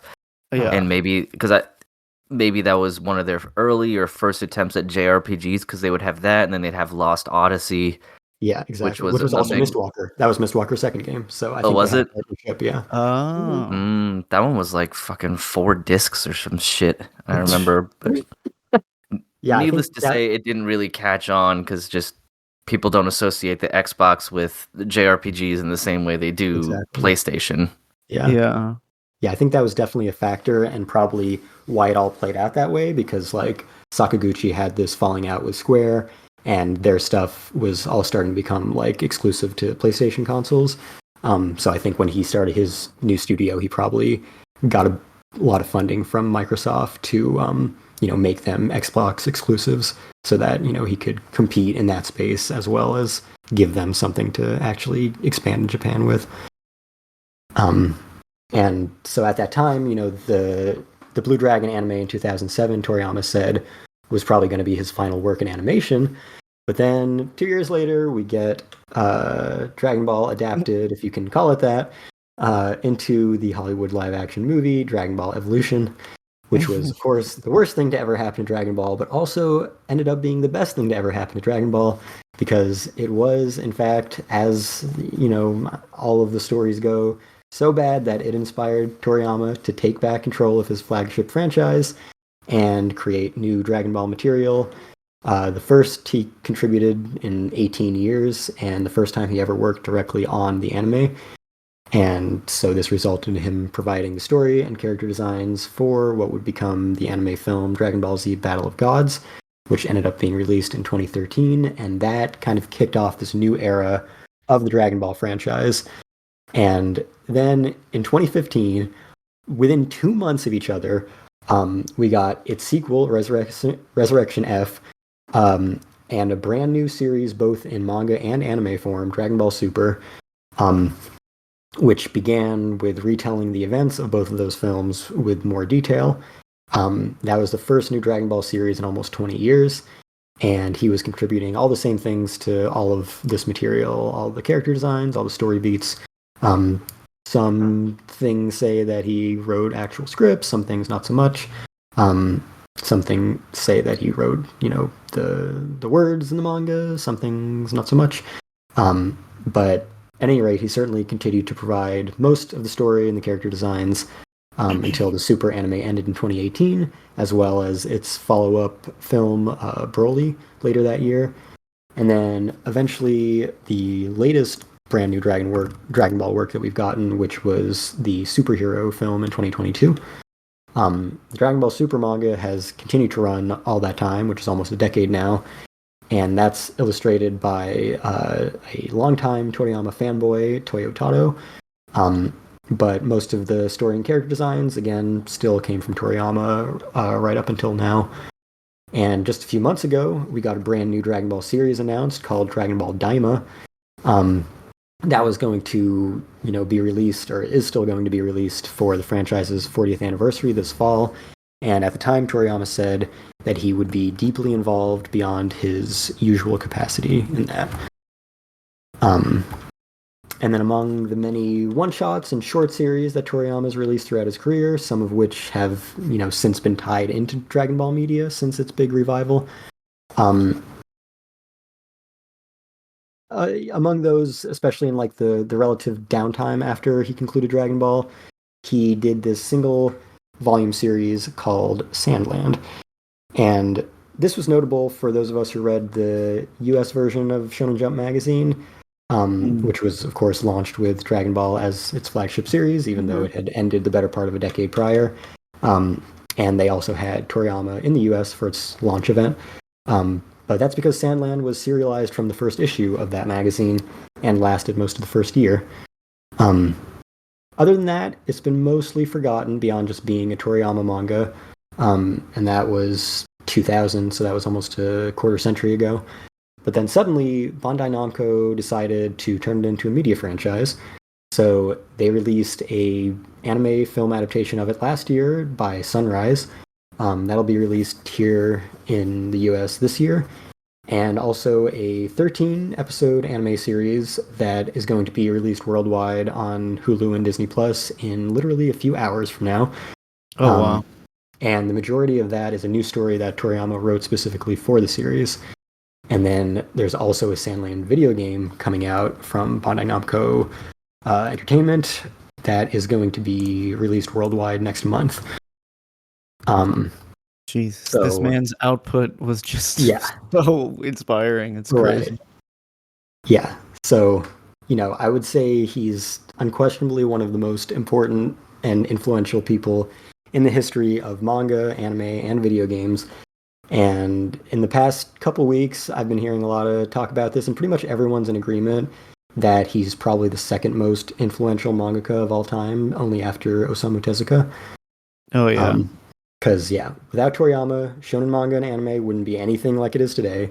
The Japanese RPG industry wouldn't be anything like it is today. Anime's reach outside of Japan wouldn't be anything like it is today. And after his death was announced, many of his colleagues, protégés, creators inspired by him across multiple generations paid tribute to him, and they brought up his profound impact on their lives and their work, along with, as we mentioned, everyone from millions of fans to heads of state to official government accounts and everything in between. I don't know if I've ever seen such an outpouring reaction to someone's death before online, and certainly everyone not in our circles, right? Yeah, that's for sure, and it'll affect a lot of different famous people's deaths will affect other people differently, but just the range of people that his death affected was just so wild, and just it's one of those things that once I saw it announced, the rest of my night was over, and I just was looking at everyone's tributes and everything that they're saying about him, and just being holy shit, this man changed everyone's lives in some way or another. And of course, the saddest thing on top of the fact that he was way too young, and he has so many friends and loved ones who are mourning from actually having known him, a lot of the people inspired by him, by Oda and Kishimoto, got to meet their hero, and he was everything that they imagined. And so it's super depressing for them, and Hori and Torishima and all these people who worked with him for all these years. But on top of all that, it's not just everything he's done in the past, it's all those other things that I brought up. He's still so active, he's still contributing so much. Yeah. I feel like it can't be understated. You brought up some of his some of the very later things he was contributing to, especially the once the movies were coming, Resurrection F, Battle of the Gods, when that came to the US and it was you could see it in theaters. I feel like it cannot be understated that was that felt like the big push to make anime films in the US in theaters a thing. Because seeing screenings like we do today, that was not really going on when we were younger. And one of the first ones I remember having a visceral experience with other people I knew in high school, or right after high school, whenever that came out, for me anyways, that was just different. I was holy shit. A lot of this was me thinking about sitting in front of my TV watching Dragon Ball, and now here's a theater full of 40 other people experiencing that together. Well, And let's use that as a segue because that was kind of the rundown of the big highlights of how Toriyama impacted the world. yeah. Obviously, he impacted several of our lives at least. I have been talking a lot, so yeah, go ahead and take it away and just talk about kind of your experience and his impact. Yeah. I did like want to start with my earliest Dragon Ball memory, which I think I really love. Like, I really cherish this memory because it does speak to how we talked about the global impact of Dragon Ball. Mhm. And for me, in like, it was like second or third grade. Um, so for context, there was like maybe like one or two classes in our school, and then there was a separate class for ESL students. So we like almost never saw them because we were in different classrooms, except for at recess. So when I would go to recess, I would like see these kids that are it's primarily like Mexican students like that don't really have great English skills. So like we couldn't communicate really much at all. But the one thing that brought it together between me and these kids was we'd meet up at recess, and like during class we would have drawn pictures of Goku and Vegeta, and then we like exchanged them, and like we didn't have to like know how to talk to each other, but we would like draw them for each other and just look at them and be like, oh, awesome, and then just like make the motions for like the Kamehameha and shit at each other. It was just like it literally like transcended language. It's one of my most like precious anime memories and one of my earliest ones. So yeah. But yeah, I mean, that's the thing too that's so wild to me is that like even with just Dragon Ball and Dragon Ball Z being like such a core memory for me growing up, whether it was like watching the shows or playing like the Budokai Tenkaichi games or whatever, Yeah, that those games is slap.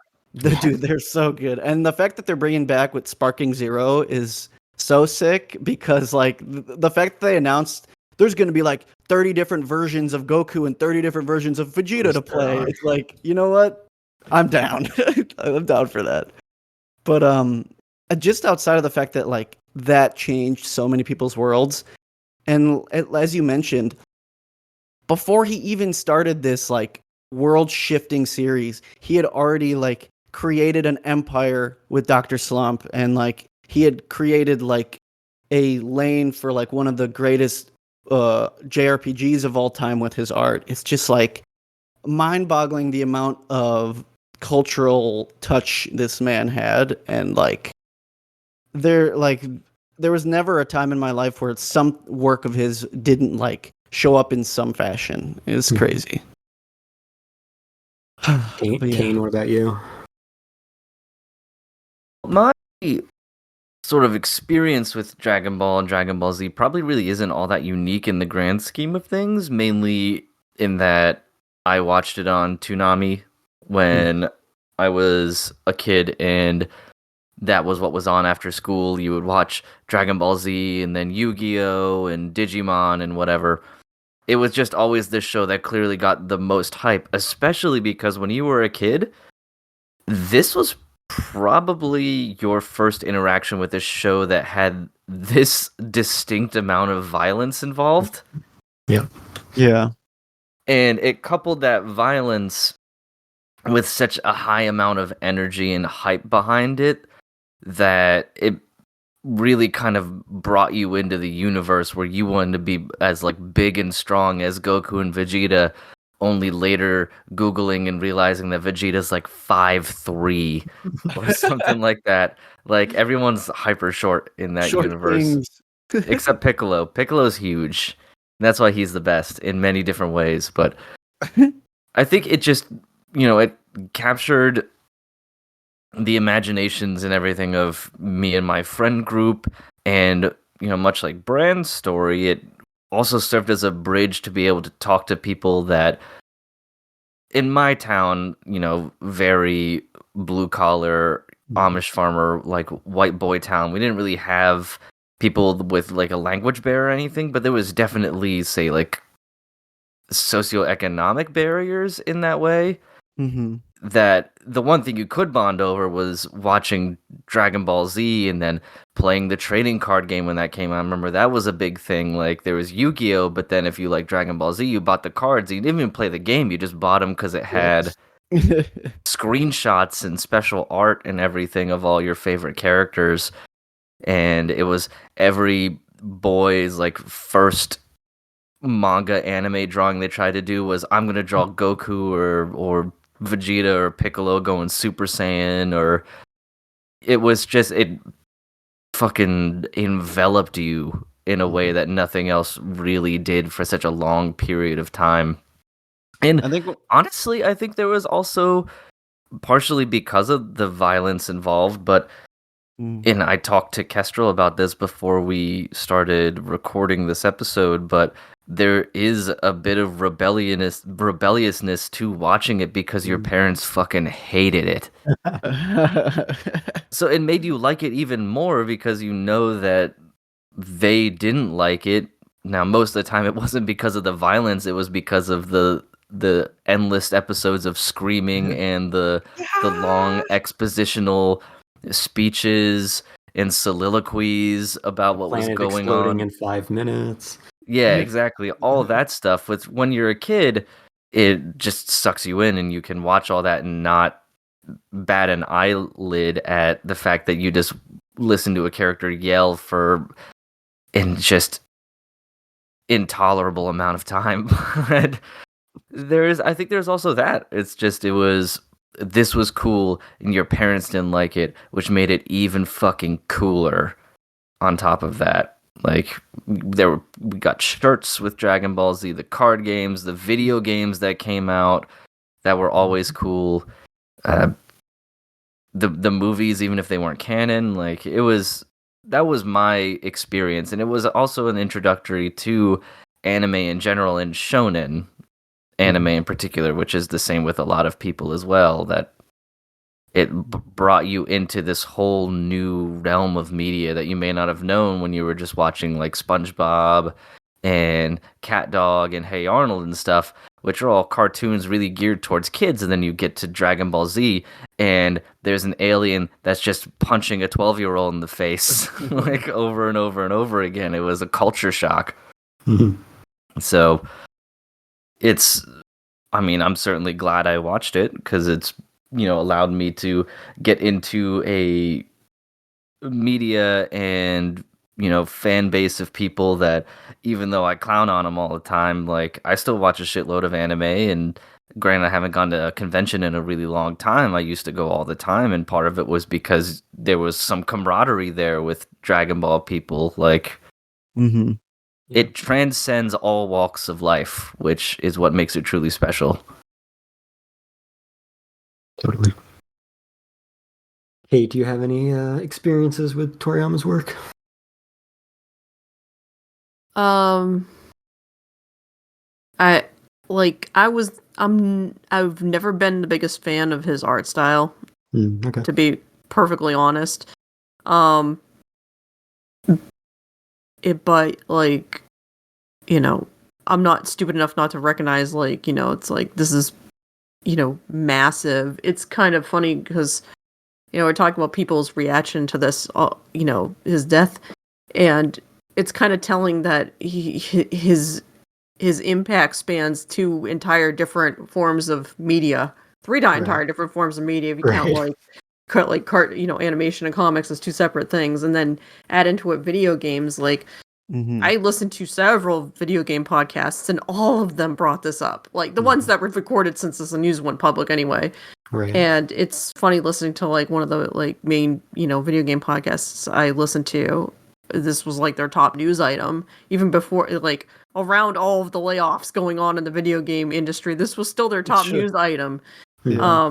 And it was just the same amount of holy shit, like it's especially for people like in my age bracket, because there were two gateway animes that got people, like if you're not a super old head like Darius and Chris and those guys, Right. the 90s gateway drug anime was either Dragon Ball or it was Sailor Moon. Yep. So Dragon Ball Z for boys, Sailor Moon for girls. yep, basically. And yeah, so I was always like, oh yeah, the screaming guy cartoons on. I'll be over here watching my girls. But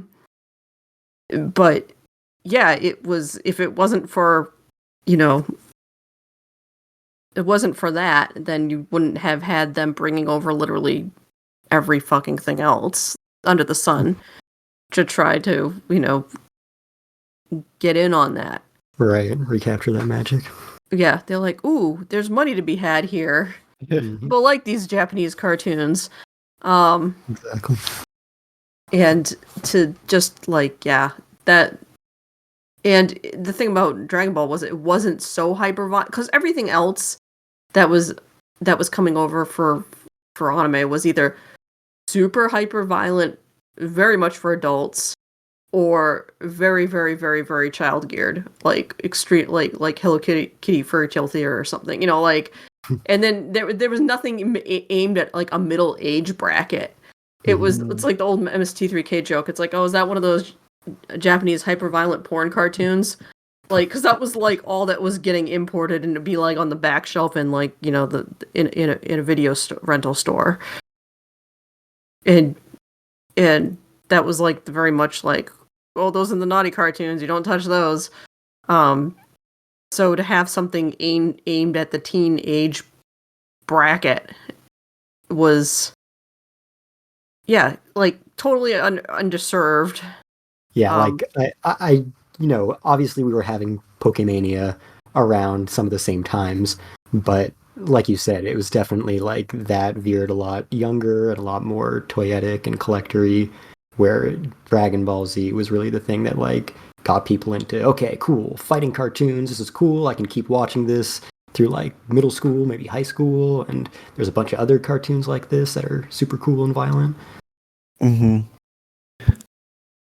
think one of the other things that's important about kind of what you're bringing up, Kate, with it being like a middle ground between that like hyper dark and like hyper kid stuff is the representation of like death throughout Dragon Ball Z, because like it's not exactly, you know, it's not a permanent thing because there's magical balls that bring people back to life and stuff, but I feel like a lot of the death represented in other stuff is either, you know, hyper gory super death, or like in the more child geared stuff it's like not even really talked about at all, whereas Dragon Ball, even though there was, you know, magic Dragon Balls that brought people back, it was still like a direct thing that they had to, you know, confront and talk about a lot and go through a lot for the characters. And the fact that the characters were, you know, like half of them were like family members, and I feel like that is something you didn't really get a lot in cartoons, and especially with it being like a lot of people in the West's first taste of anime, being like, oh man, they're talking about some real stuff about like people dying and stuff. That's like the cartoons didn't do that really that much.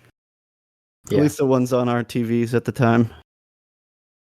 Now, the Dragon Ball Z that we grew up with, at least initially, there was a lot of getting sent to another dimension, I shouldn't mention. Yes, But- that was true.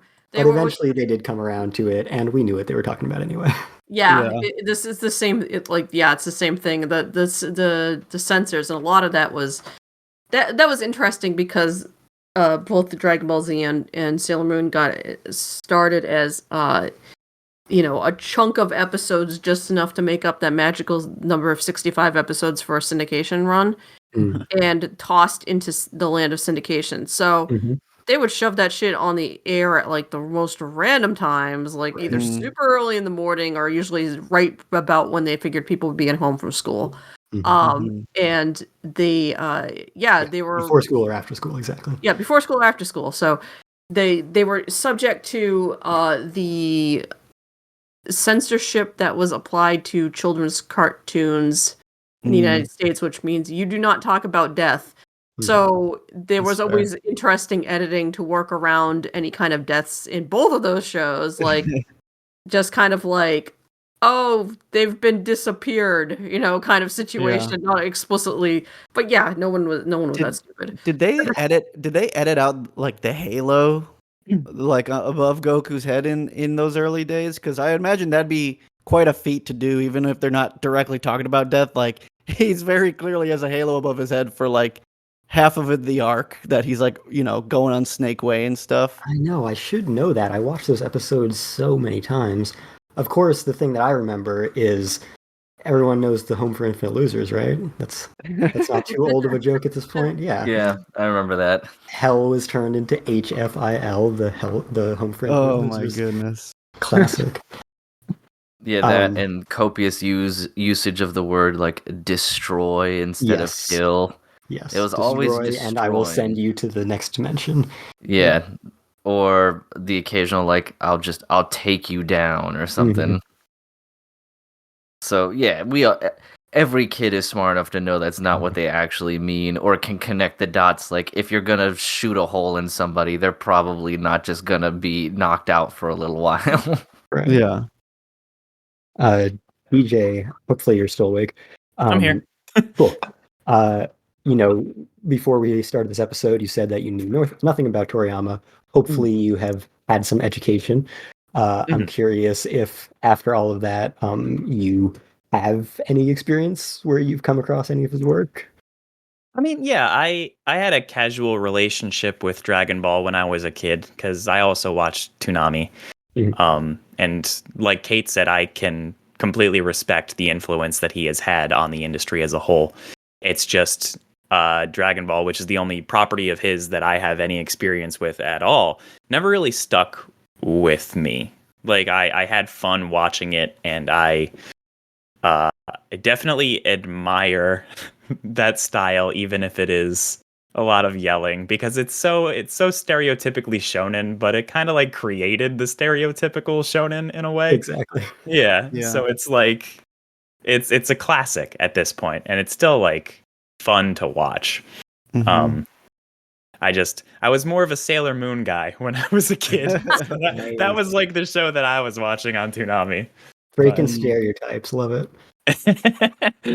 I feel like I had like a weird cyclical relationship with it where, of course, as a kid I loved it and stuff, and I got to a point where I was too cool for it, and I was like, it was below me. It was like too dumb. I was watching sophisticated anime now, like Wolf's Rain and like I don't know, some more edgy stuff. But and I've never been a huge fan of like Super and anything like after the original Z's ending, but maybe like 7-8 years ago at this point, I started picking up the manga for it and reading through Dragon Ball in manga form. I feel like reinvigorated an appreciation for not only the series but just like Toriyama's craft in general, because like it's really hard to find a comparison for a manga I've read that has such good like panel design and layout. And just like the complete like ease of which like the action flows across the page was just so mind-bending to me that I was like, oh shit, now I get like I get why it was hype when I was a kid, but like reading through the manga I was like, oh shit, now I really get it. Yeah, like we talked about how he was winging it for the most part. He wanted to end it a million times. He didn't even want to get into manga at all. He just needed a job and fell into it for the money. Yeah, he needed some money. And yeah, just what a natural instinct for the craft.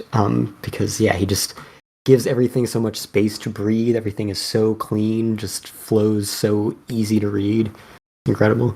He that's the other thing too, is he has so much just like offhanded influence on things that are now staples to the industry. Like the man basically invented the chibi art style.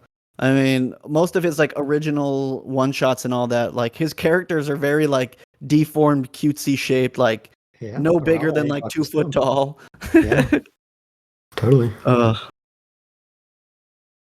Yeah, so for me, Dragon Ball Z wasn't my first anime, but I do consider it my gateway anime and certainly my gateway manga. I think my first exposure to it, it's hard to remember back in those early days, but I think it was like a magazine that had like Pokemon, Digimon, Dragon Ball Z. And I was already into Pokemon and Digimon. They were the two that preceded it for me. And those two obviously had a lot more in common with each other. But all three of these franchises had a cartoon show, a card game, video games, toys, all the stuff that I cared about. And there was something about the style that was similar, but I didn't know why at the time.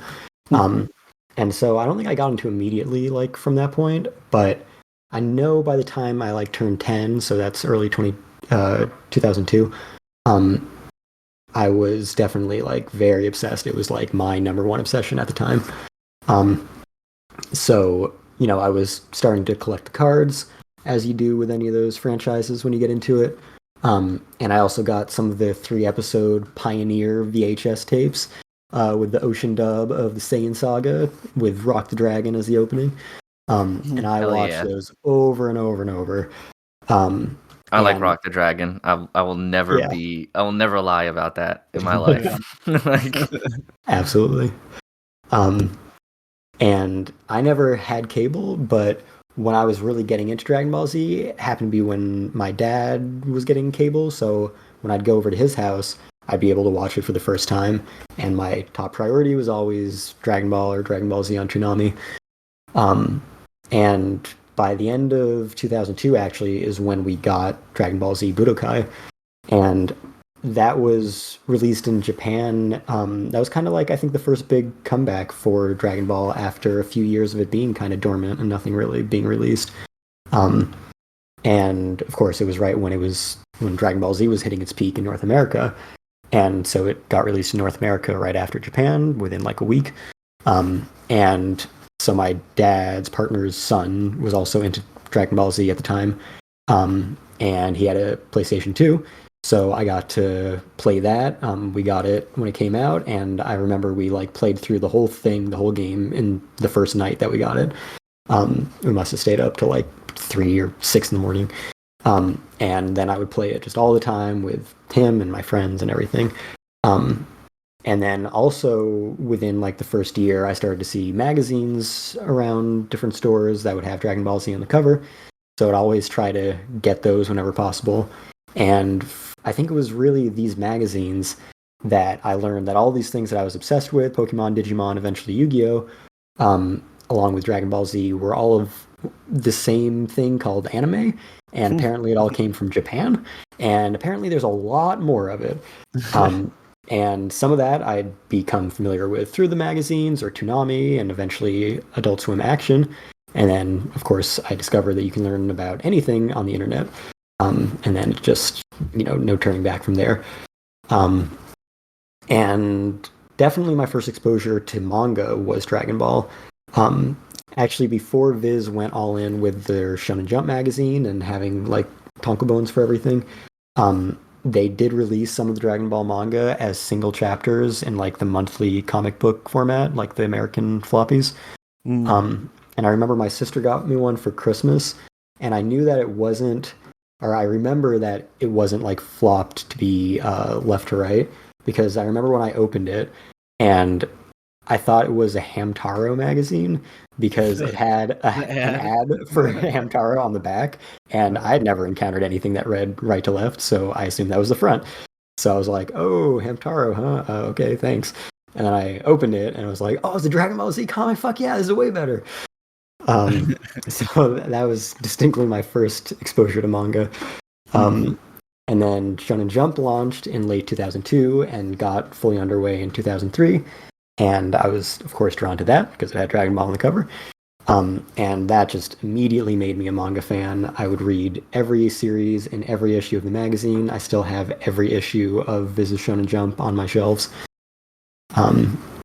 And yeah, so Dragon Ball was absolutely the anime and manga franchise that made me a fan of anime and manga as a whole, rather than just having one or two individual franchises that, I could have been into Pokemon and then the rest of what I consumed could be, Western stuff.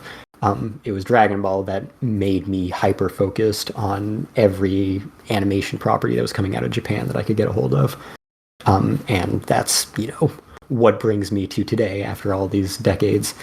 And I kind of had like this period where I was following a few franchises and I was like, okay, Pokemon's the one where I care about the games. Dragon Ball Z is the one I care about the anime. Yu-Gi-Oh is the one I care about the cards. And, maybe Pokemon and Yu-Gi-Oh are the same, but Dragon Ball was the one I care about the manga. Digimon was the one I care about the anime. But at any rate, I didn't watch any Pokemon or Digimon or Yu-Gi-Oh anime after the early to mid 2000s. For Dragon Ball, I've always followed all the anime and manga obsessively. I buy every slightly improved re-release that they put out. I watch all the new content that comes out, and that's been, well over 20 years now of my life. And yeah, I think some of the stuff we brought up, not only did it get me into anime and manga as a whole, it also kind of shaped my tastes, because when I started to drift away from some of those other early obsessions, and anime, I was starting to grow up, and the anime to the people around me was starting to be considered very uncool by everyone around me. So I was trying to never stop me. Okay, sorry. I know. Well, I was trying to stop myself and be like, okay, I'll focus on other stuff. I'll just focus on being really into music and whatever. But Dragon Ball Z was just so cool. It got me so excited. So I couldn't help wanting that experience because there's just a feeling that I got from Dragon Ball Z that nothing else touched.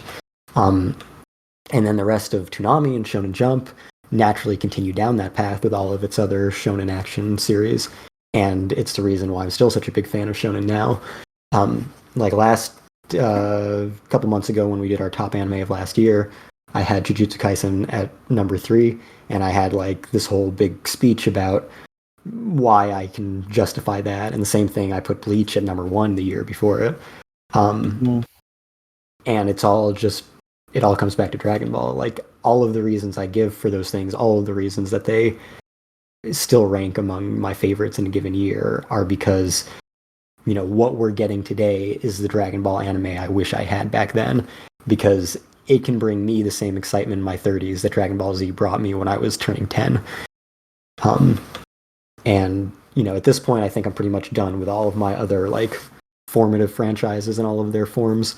I still get some nostalgia when I'm reminded of specific experiences I grew up with, but it's nothing beyond that. When I was in Japan just now, we went to a bunch of Pokemon stores because they're just everywhere, and the Pokemon Cafe because everyone goes to that and it'd be a fun gimmick.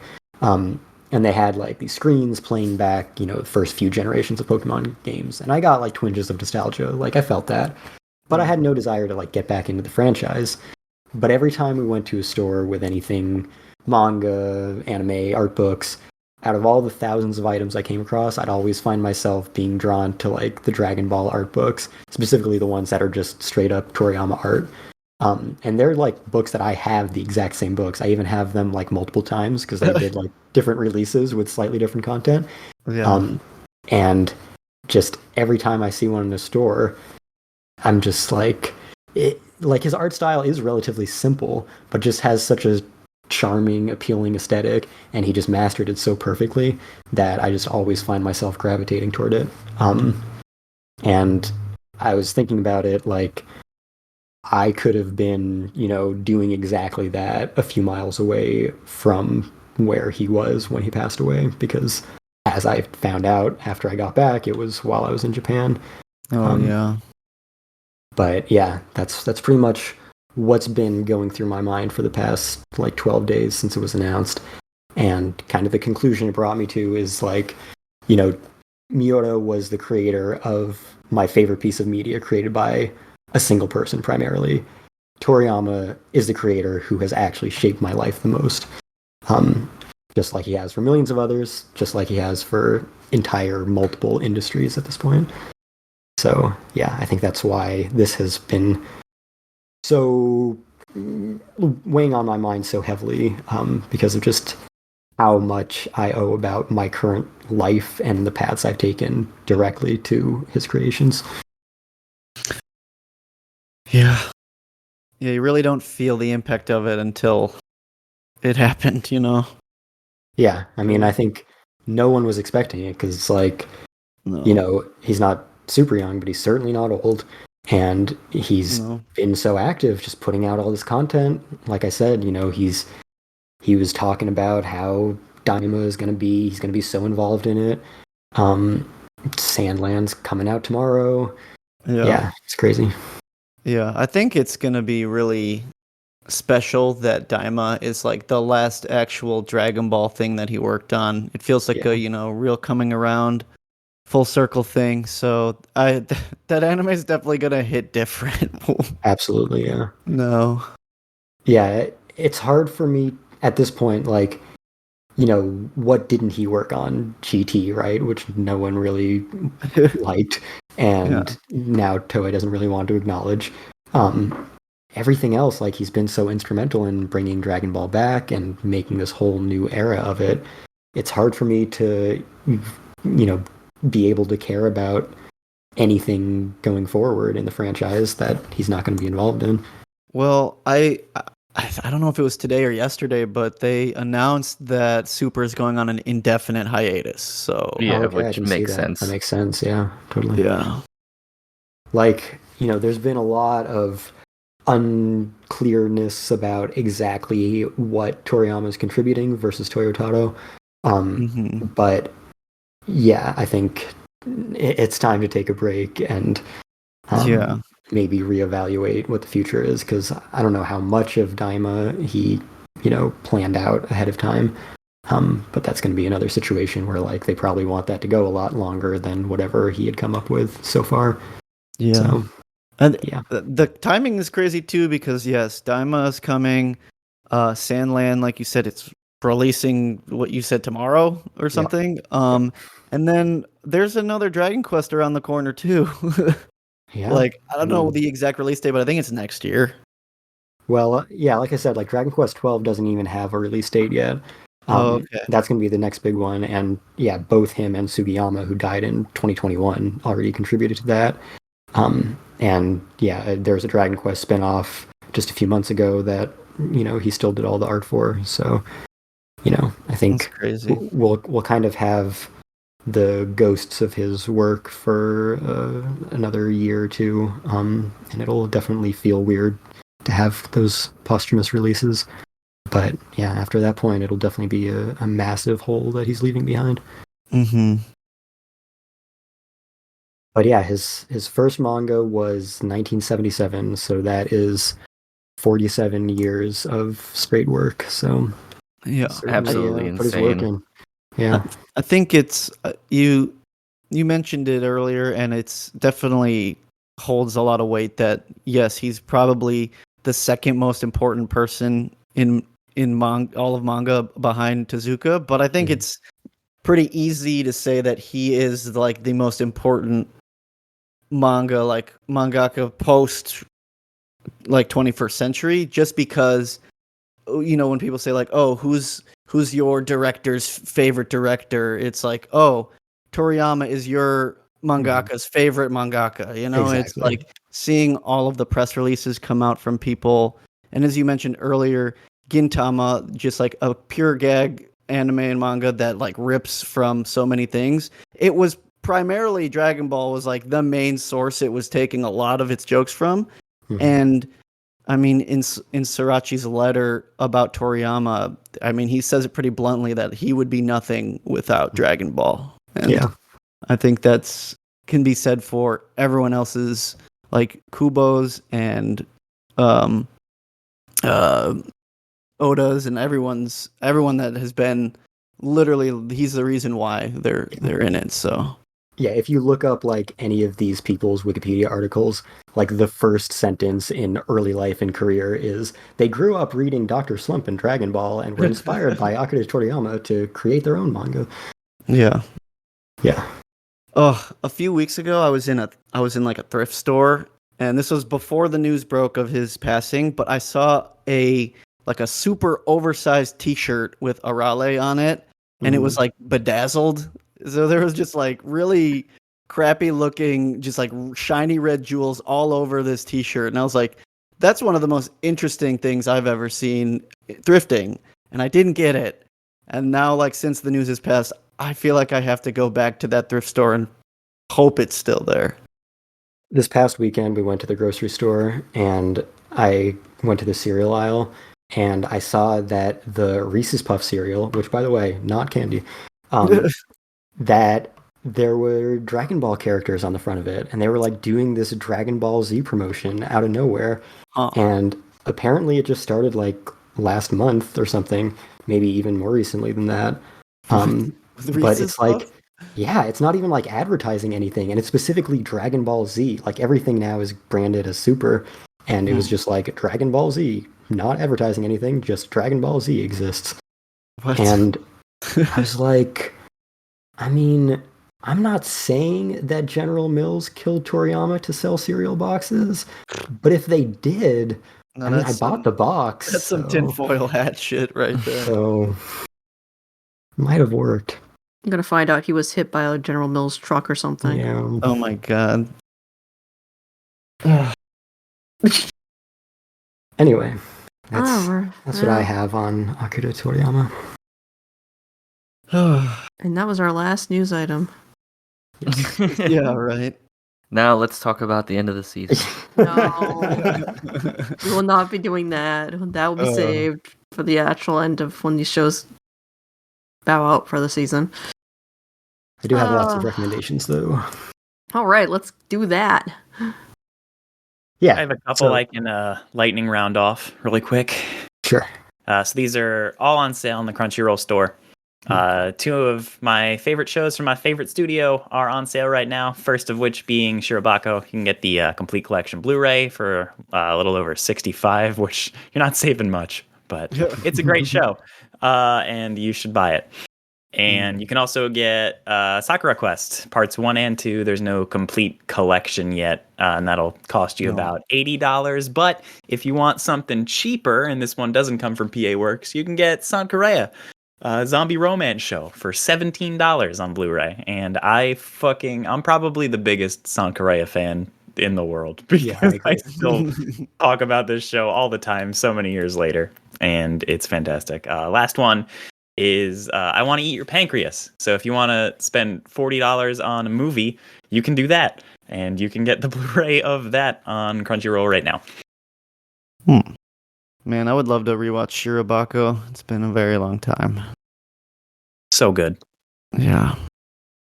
So some of my recommendations, you can now own Suzume, which was not nominated for an Oscar. And that's only on Blu-ray for some reason. As soon as I got my copy, I was expecting an announcement for the 4K release, because that's usually how that works, but nothing yet. So you can get a nice limited edition with an art book and stuff, or a steelbook, or a standard edition of that. Also, Discotheque's nice new license rescue re-release of the 1997 Berserk complete TV series is coming out real soon.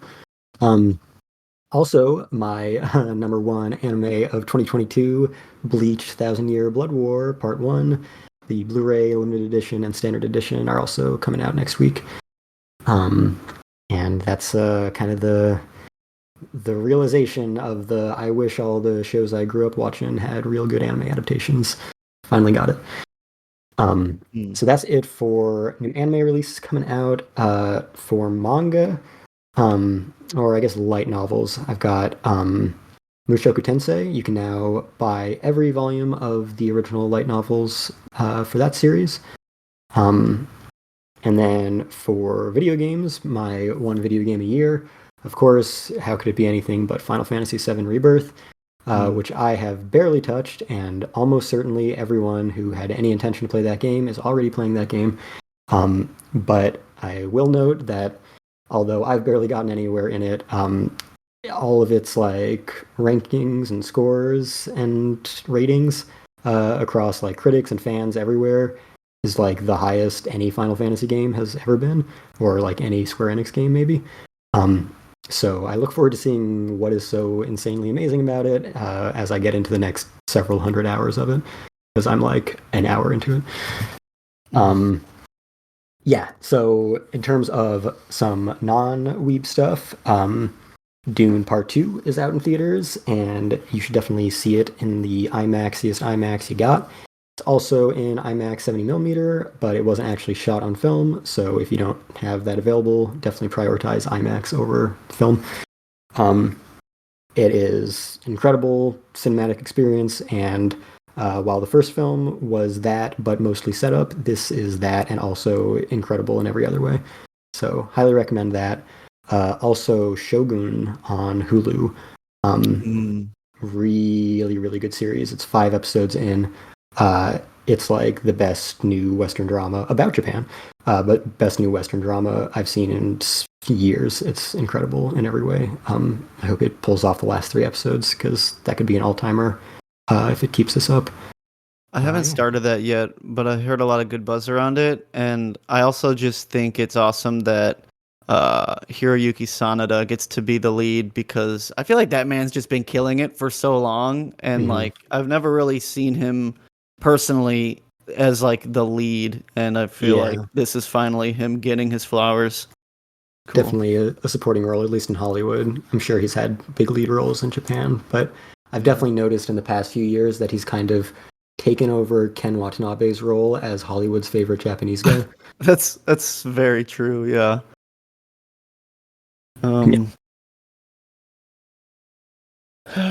I personally don't have any recommendations. I would, I guess, go see Dune in theaters. I wasn't huge on the first movie, but I'm really glad I got to see the second one in 70mm, and it was just really loud and fun.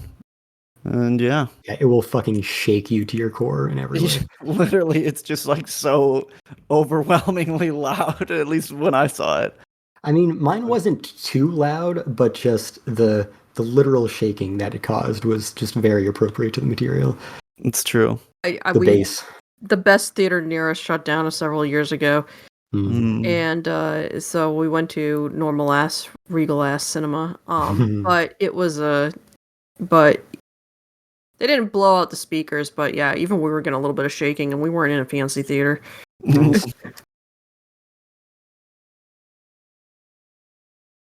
Yeah, I don't have a ton to recommend either, other than Shogun as well, because I'm watching that too, and I can concur that it is very good. There is a lot going on, so I wouldn't blame you if you had to read like a little bit of a primer to keep track, because there are a ton of names and stuff, but that just comes part and parcel with this type of television show. It also had an adaptation from the 80s that I learned that is also pretty good too. So obviously, you can't say like watch the old one too, because this new one's not finished yet and everything. But it's been very, very good. I'm enjoying it pretty immensely. But other than that, that's about it. I guess I could say subscribe to the Shonen Jump app for a month so you can read Dragon Ball and Dragon Ball Z, especially because they have the full color versions. Absolutely. That's fair. That's a good idea. Yeah. So great recommendation. You can read all of the manga for fucking $3. If you speedrun it, probably $6 if you take your time, and then you can experience the entire story. I don't know if all of it's in color. I think up through the Frieza arc is. Yeah, the full color, I know they did more in Japan, but I think Viz, for some reason, only got up through Frieza, and that's specifically like the Z portion. So it's like Raditz through Frieza. I've never seen more than the first like 2 or 3 volumes of those in stores. I did buy all of them when they came out, so I do own all of those. I continue to regret not buying the Dragon Ball box set when I like was intending to like a year ago, and now it's just like I can't find it anywhere. What I really hope will happen, and I've been hoping this for a long time, and maybe this will be the catalyst, is for Viz to bring over the Kanzenban, the perfect editions of the manga. Because we get a lot of those like perfect editions of more prestige manga, but not a lot for like the shonen hits. But this would be a great reason to finally do that, and maybe cleaned up translation, and finally no censorship along with that, because that would be swell. So I think that's a that is a solid investment. I mean, Shonen Jump app in general is good, but to keep in subject to this episode, that alone is worth the couple dollars you're gonna pay. Yeah. Oh yeah. Yeah, I think a lot of people, have experienced Dragon Ball through the anime, and not a lot of people have necessarily appreciated like Toriyama's actual direct work and craft, like Bran was talking about earlier. So I think, like with you, Bran, it could reinvigorate a lot of people's passion for the series. Yeah. I mean, if you don't have weeks worth of time to sit through your favorite Dragon Ball episodes, you can probably read the Frieza saga in a weekend. Yep, totally. But yeah, Was that everyone? I think. Cool. I don't have any recommendations. Cool. Yeah, right. Oh wait, I have one recommendation not related to anything we talked about. Most of them are. Dragon's Dogma 2 is out at the end of this week. So is Oh, Rise of the man. Ronin. Damn. I need to look into that Rise of the Ronin. Is that a PlayStation only? Yes. Yeah. Fuck. All right, well, never Sorry. mind then. Sorry. Yeah, that's out. Rise of the Ronin's out Thursday. Dragon's Dogma 2 is out Friday. People They're are both already out making Friday. fawns of all sorts Dude. of characters from all sorts of different Yeah. media franchises. So if you want a party made up of Dragon Ball Z characters, you could probably do that in that game. Let's Yeah. fucking go. Honestly, dropping the character creator ahead of time to build more hype for the game was genius. Yeah, it was Yeah. perfect because you can't really release a demo of that. That's just not going to work in an No. open world game. So yeah. Yeah, I saw this is- fucking pitch perfect Uncle Ruckus, and I was like, this is amazing. no relation. no relation. This is Dragon's Dogma you're talking about? Yep. Mhm. I mean, if you can make Dragon Ball characters and it's a video game with dragon in the title, it's basically a Toriyama work anyway. Yeah, Yeah. there you go. While you're at it, Ruri Dragon also back in Shonen Jump. Read that. Any There more you go. dragons? Yeah. Top currently running weekly Shonen Jump dragon-based manga. Yeah. Manga with dragon in title in weekly Shonen Jump. I'm not gonna say Toriyama inspired it, but let's just say Toriyama inspired it. I mean, I think it's probably fair to say that Jump might not still exist if it weren't for Toriyama. Yeah. It probably wouldn't have lasted 50 years without him. It's very fair.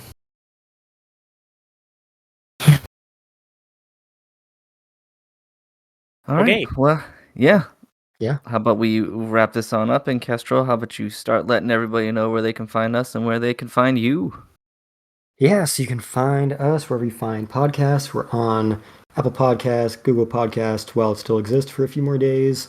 YouTube Music, maybe, if you can find an RSS feed. Just use RSS feeds, whatever podcatchers you find yourself on. We're on Spotify, SoundCloud, iHeartRadio. We're on the Amazon smart speaker AI assistant that I can't say the name of because Caitlin got one right when we recorded our last episode. So now if I say its name, it's going to start talking to me. But yeah, ask all the robots in your house to play Phantom Post Radio, and hopefully they will. You can also just find us on phantompost.com, and you can get in contact with us on social media. Tell us what robots we're not on yet. Twitter and Facebook at Phantom Post Radio, and also email, because social media is a trash fire. You can get in contact with us, phantompostradio@gmail.com. I am on trash fire named Twitter at Full Metal Kilma. I write for the Phantom Post, and I did a review of a early screening for the new Rascal Does Not Dream movies that Aniplex is putting out. So I guess I should recommend those too. Those are coming out in a few days nationwide. So you can watch those as a double feature. Yeah, that's about all I'm up to. You can find me on Twitter at DJ No Style. I'm on the socials at Hellshake Brando, and yeah. And as usual, you can find me right here. And I am on Blue Sky at Sonic Bug. You can find all my reviews at fandompost.com. And I think that's it for this week. Next week we will be recording the hopefully the end of the season episode for winter as we roll right on into spring. And we have to say goodbye to a couple of series we've really been enjoying, and I don't know how we're going to cope. Like I said earlier, I'm Denial. I reject your reality and substitute my own. Exactly. Fingers in my ears. La la la la. Free rinse not ending. I can't hear you. Mhm.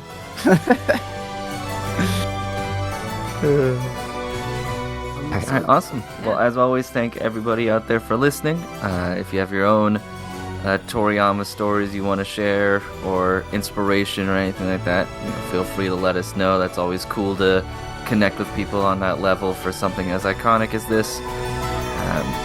But until next time, thanks for listening and talk to you later. Peace. Yeah. Bye bye.